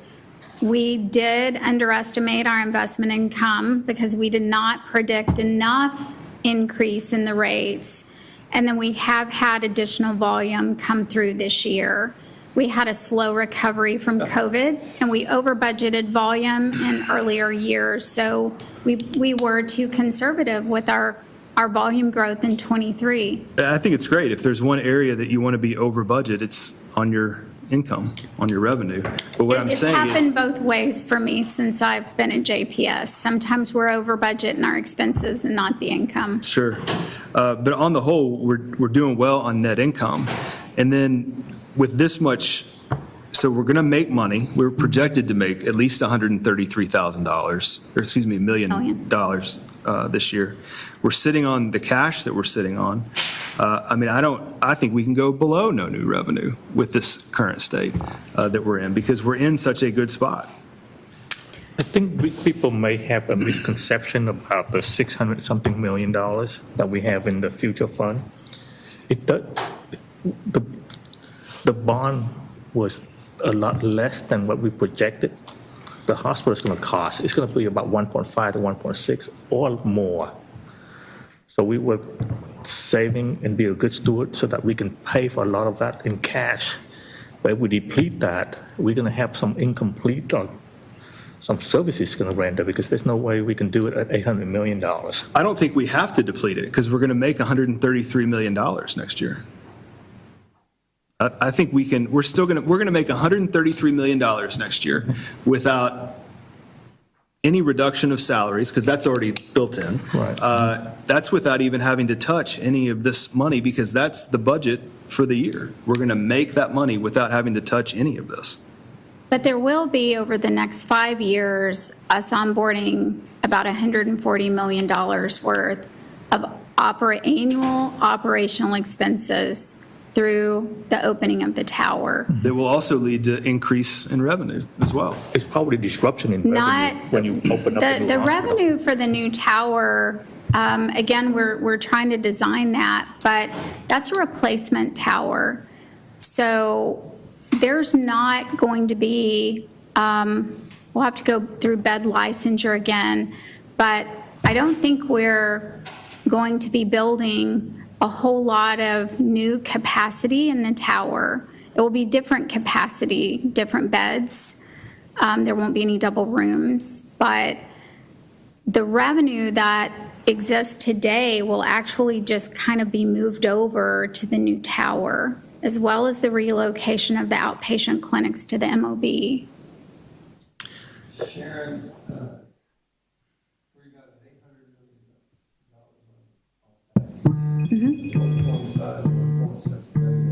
Right.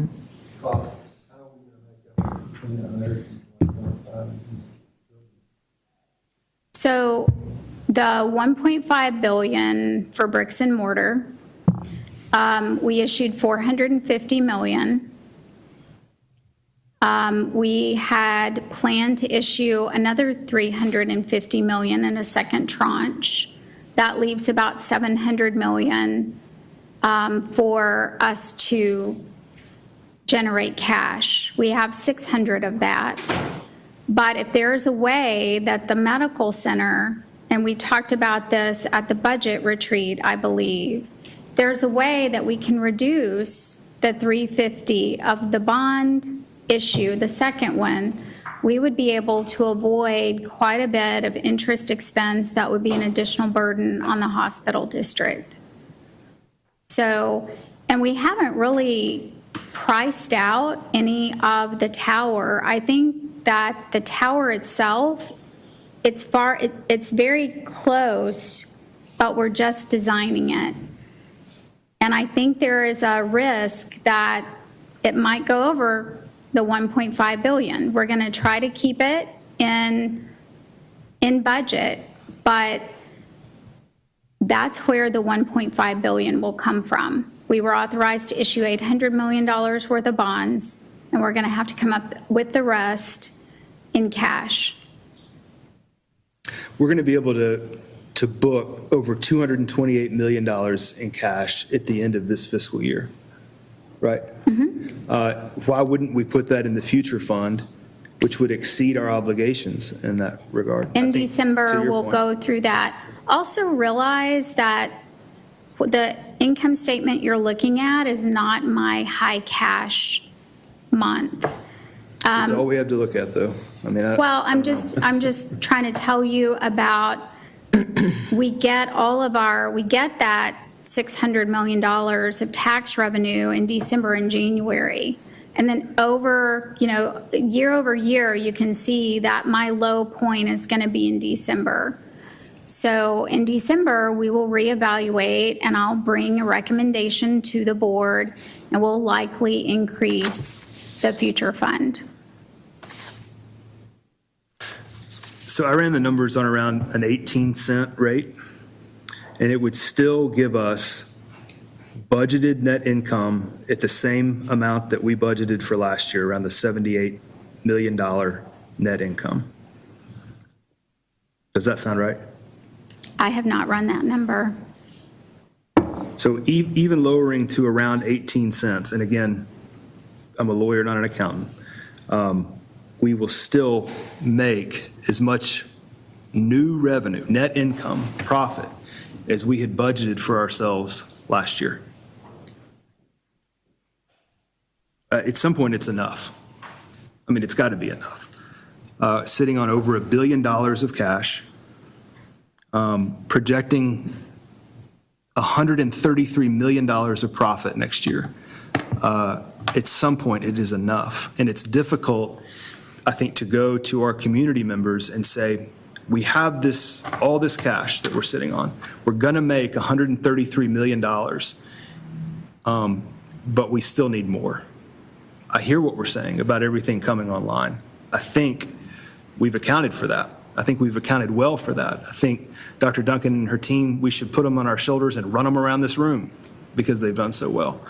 But at a certain point, it has to be enough. That's all I'll say. We just kind of going around. Yeah, we're going around the room having a conversation. Okay. Go ahead. I don't doubt, Tim, your numbers at all. I'll look at it a little bit differently. We currently have operating expenditures of about $1.3 billion. We have about 365 days a year. We spend about $4 million a day at JPS. We currently have, if we were to apply a 120-day reserve, we'd have a $452 million requirement. We got $616 million in the future fund. Total unrestricted as we approach it today, when you look at the audit, look at all the numbers everybody's looking at, it's $1.2 billion, which looks like a huge amount of money, and it is a huge amount of money, unless you owe $1.3 billion. And that's my concern, is there's $140 million in operating X that's not in here that we know we're going to have to spend. We've always planned, and this is where no good deed goes unpunished. We have planned and it's socked away money every single chance we could to try to offset the need to be able to get this hospital facility improved to the level that it should be to serve our patients. And yeah, we put a lot of money in the bank to be able to do that. But let's look at what's been sacrificed to do that. JPS hasn't had meaningful debt issued in decades. We have one of the lowest debt per capita of any hospital district in the country. That's not just something that we can brag about. That's something that we should kind of be ashamed of. Because that's why we have 3 people in a room. You know, that's why we have a 10th floor that we can't get people. That's why we have patients that show up here saying, I can't get an appointment for cancer until December. So if I'm a billionaire, that's great, unless I owe 1.1 billion. And our circumstances are such that when you take our total unrestricted and you really break it down, take the future fund out, take the obligations for our 120, 180 day reserve according to Sharon out, take out the new debt service obligation for the towers, which is about $22.5 million a year. Now we're down to about $33 million. And I still haven't put in the $100 million, $140 million for OpEx. And that's assuming like we can keep this project at a $1.5 billion cost. I don't think we can. I don't think so either. I don't believe we can build what we are intending to build for $1.5 billion. When we took this bond package, and I was on the Blue Ribbon Committee and so was DT, when we took that package up there, we were very clear that the number that we needed to improve the JPS facility was not an $800 million number. That's true. Right. That was an arbitrary number that basically said, here's what we're going to calculate, $800 million. We think we can do it without raising taxes. That's why we got $800 million. That's why it was on the budget. I mean, why it's on the agenda for $800 million, okay? Never reflected actual cost, never. Judge Whitley, all the commissioners, all counted on the fact that we had been saving money like crazy around here to try to make up that difference so that we wouldn't have to go raise taxes. That was the idea. And part of even the legislature's definitions when it comes to, how cities and counties can increase taxes, there's a reason that hospital districts and those that served indigent care got exemptions on that. There is a reason. You know what? The reason is because of what we heard earlier, and that is that moral imperative. And there is a moral imperative here that we got to look beyond 1 year. We can't look at 1 year and say we've got the money. I don't doubt we have the money for this 1 year. But you know what? We start down the pathway to reducing the tax rate to no new revenue every year, knowing what I'm looking at here on the numbers, knowing we hadn't budgeted in the operating expenses yet. We are sending ourselves off a cliff when we have to go to voters and say, you know what? We've been reducing taxes every year. We spent all that cash. We're trying to build what you ask us to build, but we can't. So we're sorry. So your days to appointment for your cancer, it's not in December, now it's January. And it breaks every one of our hearts to have to hear that. And listen to people that come up here and tell us that we can't get services at JPS. And, for the cost that people pay on a $350,000 home, to pay for JPS, it's about $750 a year. Okay, so JPS is the best deal in town when it comes to what we are trying to do with regard to patient care. And we should take that obligation as seriously as we do the ability to reduce people's taxes. I consider myself a very, very fiscally conservative individual. I was a city manager for over 21 years and I never once raised taxes. I operated the town of Westlake with no property tax rate the entire time I was there. I'm not a guy who's a go tax and spend person. But I understand these numbers a little more detailed than some folks that just read it in the paper or look at an audit and show up to say, you guys are hoarding money and you need to give it all back to us. Because there's another side of that coin that we have a moral obligation to look at. And in my opinion, we need to stay the course. We need to continue doing what we've intended to do in terms of saving money. We got to continue to look for new revenue streams. But I do not want to be the one that looks back and says, sorry, in order to finish these towers, we're going to have to raise your taxes 4 or 5 cents because we were so frugal and we cut taxes when everything looked good in 2024. Now, I completely respect everybody's opinion when it comes to what we should do, but my opinion is we need to stay the course. My opinion is we have an obligation to continue doing what the voters of Tarrant County asked us to do, which was don't tell people they got to wait till December to come up here to get treatment and not having left without seeing, and not having 360 people a day in our ED that we simply can't treat. So our demand for our services is so high. We finished the PEC, we're behind. We're behind when we finish the PEC because we weren't able to put enough money into it to meet the real demand for psychiatric care in Tarrant County. Love my colleagues and appreciate completely their perspective. My notion is stay the course. Keep the budget to where we have it, understanding that this is not a one-time look. This is a long look because we have a long road to hoe, 30 years of debt obligations in front of us, not to mention operating capital requirements. I say we stay the course. Meaning stay at 22? I would stay at the current tax rate. How do we don't have the responsibility to stay the course.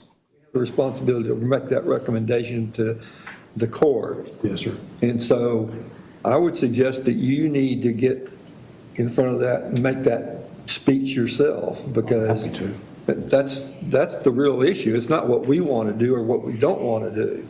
Let me just throw it in for another perspective here. I understand hospital financing as much as anybody in the country would understand.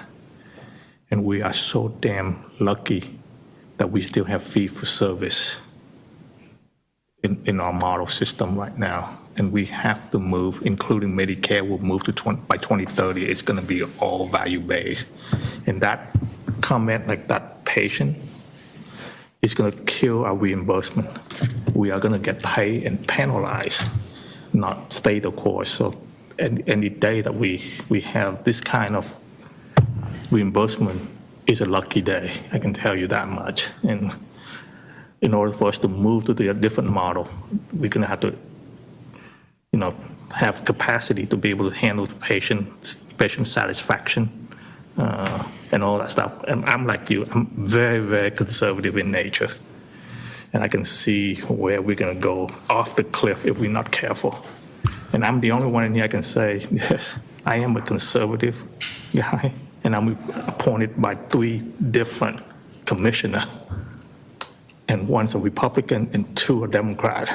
And I'm still sitting here, so I'm not in any stretch of imagination. I'm just more worried about the patient care and doing it the right way. And we all know 800 million was a joke, because I was probably 1 or 2 that voted down the first $700 million. And thank God we killed that one, but we know it's going to cost at least $1.6 billion. And not including the transition and the disruption costs. The disruption is what I'm worried about, that we don't factor into a budget for the next few years, but while we build the towers also as well. So we stay the course, and that's my recommendation. I don't think we promised 80% of the voters that voted that day 4 years ago or 5 years ago that we are not going to raise tax. I never imagined that we are looking at reducing the tax rate to do it the right way. Yeah, I understand. I hear Tim. When we look at the projections and we say we're going to get that probably that 133 mil, but is that keeping pace with inflation and our cost? So is that 133 going to equate out to what the cost is to provide that service that year? One of the things I keep reflecting back on, being a part of the original when we first ever started talking about the bond and new facilities, we kept saying, public, we're not going to raise the tax rate. Okay. But we didn't say probably we're not going to reduce it. So if we reduce the tax rate, how do we still provide the services that are needed beyond today?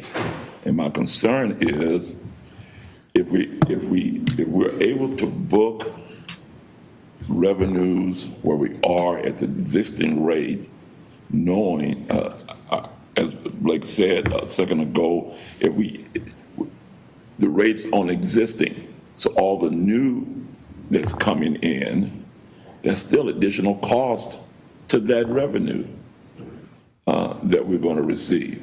So you're almost washing it out from the new to the inflationary cost that's going to come in.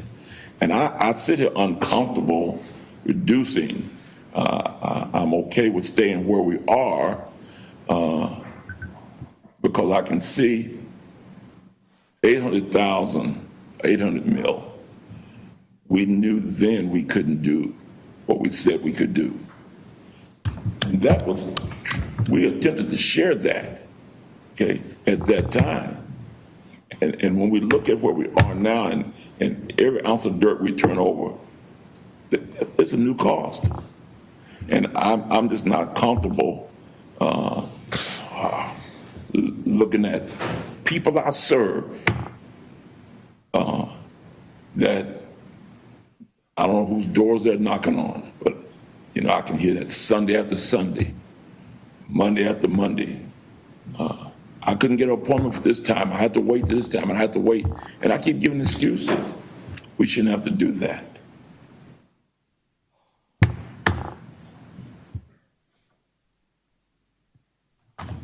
So, do we vote today? Make a decision today? I think that's where we are. Have we heard from everyone? Can I respond to some of that? Yeah. Go ahead. Only if I get to respond again, too. Yeah. You didn't look excited when I said that. I'm with you on stay the course. I think we stay the course and make $133 million this year. And I think I'm with you on looking down the road, but the only decision that we can make is what to recommend. I think he said that well. We only get to recommend. We don't get to set. We don't get to decide. Even staying the course, we're going to make $133 million next year, even with, Pastor, inflation built into those salaries. That's that $968 million that we'll spend for our good employees here has that inflation built in. That's this year's cost. And we will still make $133 million with all that. So it is built in. And I think when we talk about raising the taxes, that rate may have remained static, but I think our taxpayers, I don't know what the number is, it's somewhere in my notes, are paying maybe 60% more than they were a decade ago because of rising costs of property values. And that is hurting low-income families the most. It is. I mean, every study after study shows that. And so, to me, when we can go to 18 cents and still make the same amount of profit that we budgeted for ourselves last year, why would we not do that with so much cash? That's all. And my response to that is, if I were looking at a one-year picture, I would completely agree, but I'm not. I'm looking at a very, very long-term obligation of huge amounts of debt that are going to have to be paid, and if we can't pay it, we can't build it. That's my response to that. Okay. I have a motion. I have one more thing to say. I think that one of the things that we also have to look at from this and understanding is, and the things that we did learn from COVID, and we still don't know what's possible, what's going to happen in the next several years, and looking at the things that our staff and executive management levels had to go through during that particular piece of time. And that's helpful for us to be able to look at. Also, in a state that does not have Medicaid expansion, and where we're looking at what is hurting our low-income communities, that's one of the major things that's hurting our low-income communities, is the absence of Medicaid expansion, the absence of health insurance for them to be able to cover those particular costs. Being able to come to JPS, being able to utilize those doors, being able to have that as a safety net for them and continuing to move the course is one of the biggest things that I think our taxpayers back when they started the hospital understand and know and will continue to go through. That's my sense. Yeah, okay. Hold on, I think, but did you have your hand up, Blake? Did you want to say something? Okay. Okay. No, I just want to say, I think that if we really look at this too, that when these numbers were put and we consider the inflation cost, the cost has outpaced inflation. We might have projected 5% inflation, but the cost has superseded that. And I say that when I look at Roger across the room, who's in construction, his construction costs are outpacing what actually that bid came in. 3 and 4 times. Right. Plus, interest is going to go up a lot higher on the bond. This is our year, the first time we've had $450 million worth of debt. We have not had that has not been a part of our calculation. But we have looked at it and said we knew it was coming. So one of the things that I am concerned about when we talk about 18 cents, let's go down to 18, is that if we have one major catastrophe right now, all of these plans that we've had here is out the window. Mm-hmm. If something happened, we have to shut one floor, which is possible. All this stuff that she put in here is gone.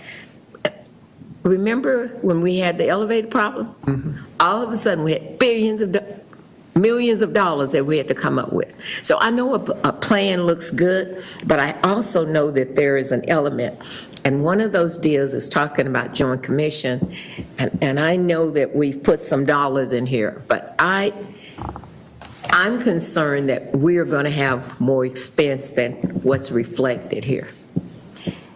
I know that we have dollars there, but that's because we have been planning on doing some things. And we know that those costs are going to be higher. I don't care, we can sit here and say, we only had to do $400 million. We know for a fact that we was gonna have to probably do twice that much. And so if we start saying, oh, we got it now, and we don't stay kind of at least close to where we are, I see that we're gonna be shooting ourselves in the foot. That's my say. I appreciate everybody's comments, and it's a pleasure to work with everybody on this board and with executives at JPS. I just want to say that this is an honor to serve with you guys.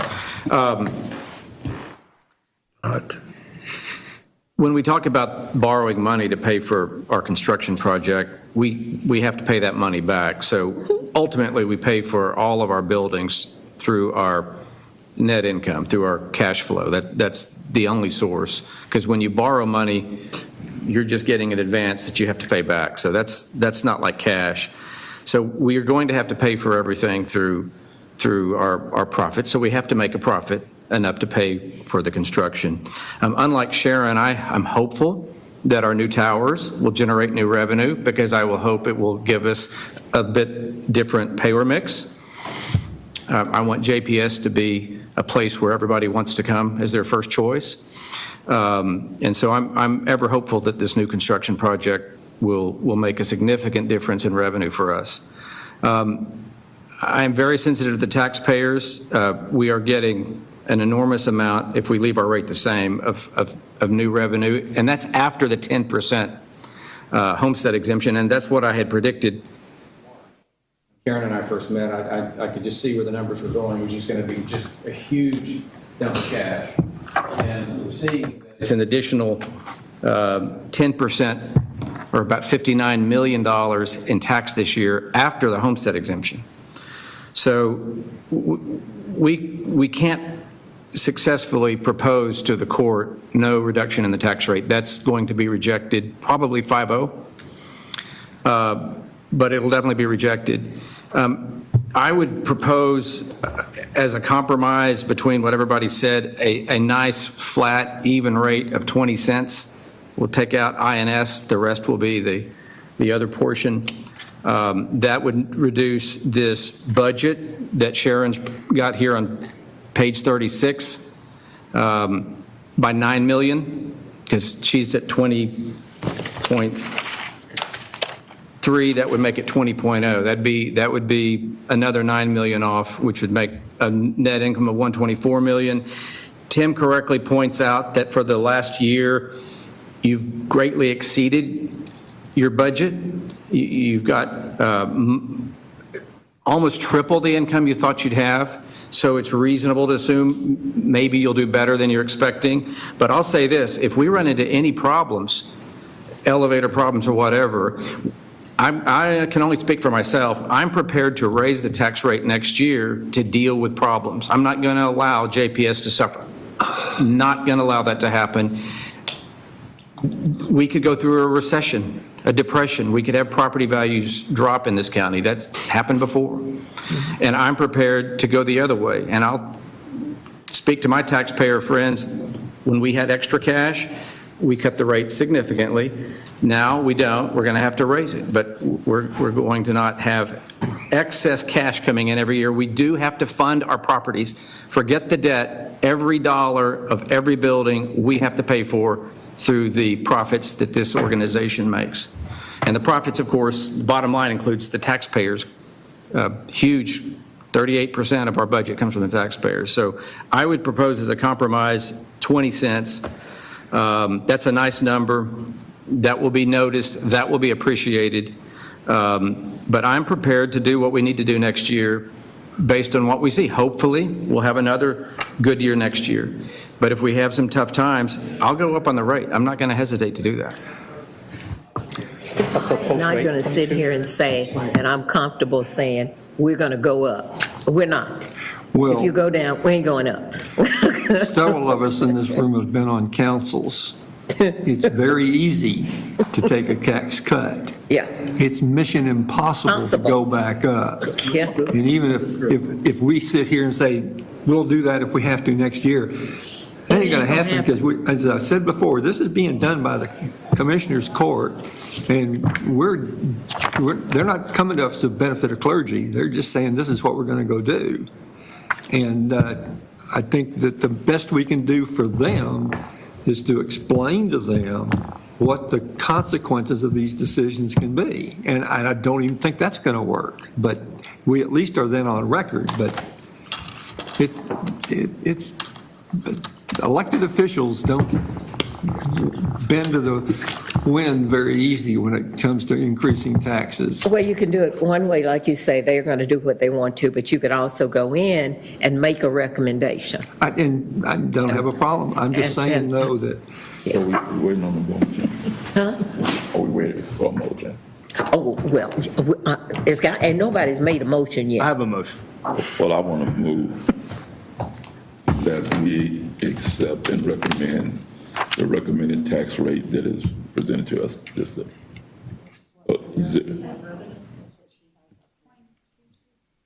It's the no new net revenue. Is that what you're doing? Yes. What? Say it again? 0.22. I didn't understand the Both. motion. She had both here, so. What is the motion on the floor? What was our two? So this was the budget as it was mailed out. That was based on the July tax rate or the July appraised value at the .2244 tax rate, which is the current. We also had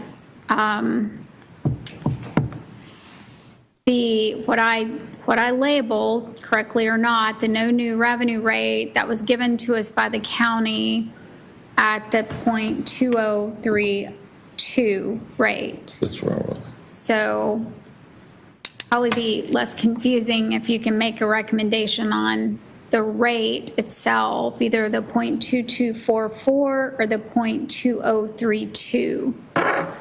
Well, my motion was based on the recommendation of proposed tax rate at .203207. Okay. Okay, now, I had two rates here, but yours is what? .2? 203207. That is the net revenue rate. That is the no new, That was the no new revenue rate is given to us by the county. oh, okay. Is that what your motion is? Yes.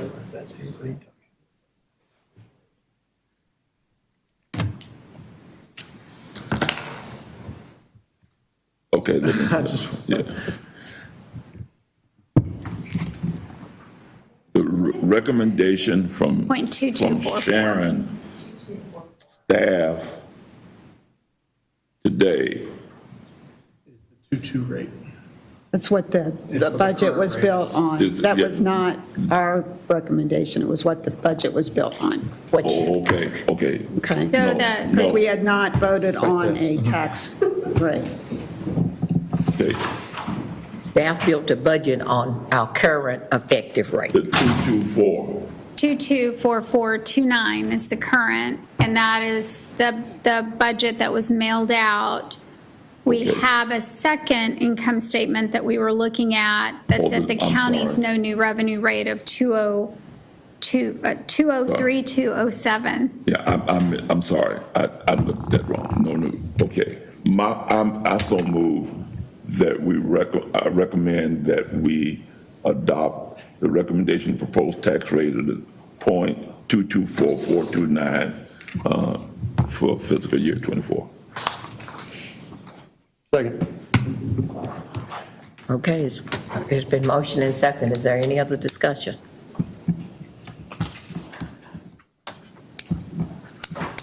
Okay. Then I will, the motion is for us to keep the effective tax rate at 22429. That's the motion, right? Whatever it is, okay? So let's see.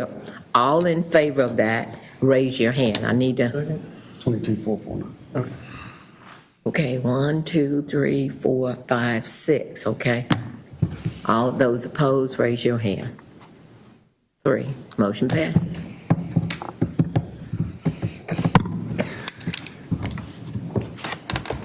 Okay, now, did you have something you wanted to say before I? No, I think you guys gave us the recommendation. Okay, so I have, let me see where I am on this agenda. So, That was the rate. that's the rate. We just did A, no. Them and I have somewhere we. We did B. Yeah, we need the approval of the fiscal year '24 That's, operational capital budget And that's what you've just presented. as presented at the 224429 tax rate now, yes, Okay, all right. which was this So budget. can I get As a mailed out. recommendation for approval of the fiscal year, the budget at the budget that was presented at the current effective rate? Okay, Second. all right. Trent, you looking, is there any question? We're just approving the budget that she just presented. Is that it? Yeah. Is that your question? I'm just making sure I understood. Do we have to present them with the budget with the rate? Okay.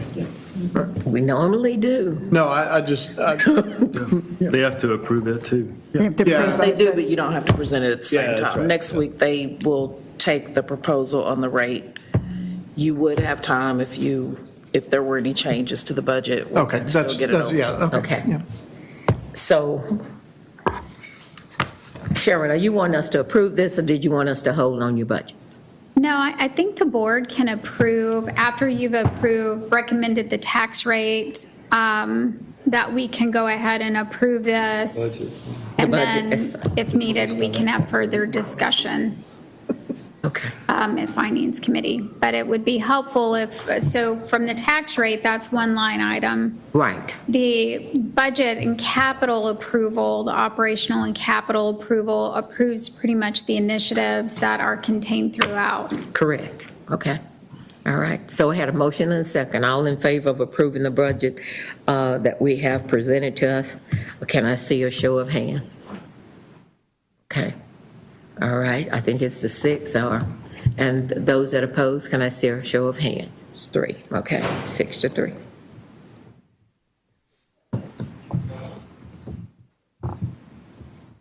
Okay, all right. You forgot to count yourself. I was just asking Who's second?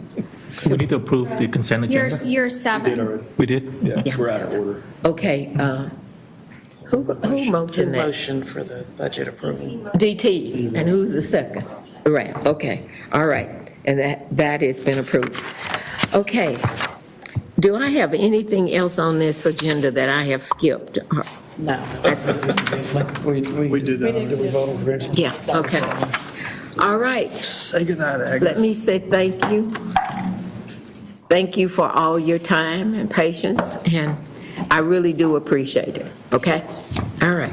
There being no further business, we are adjourned.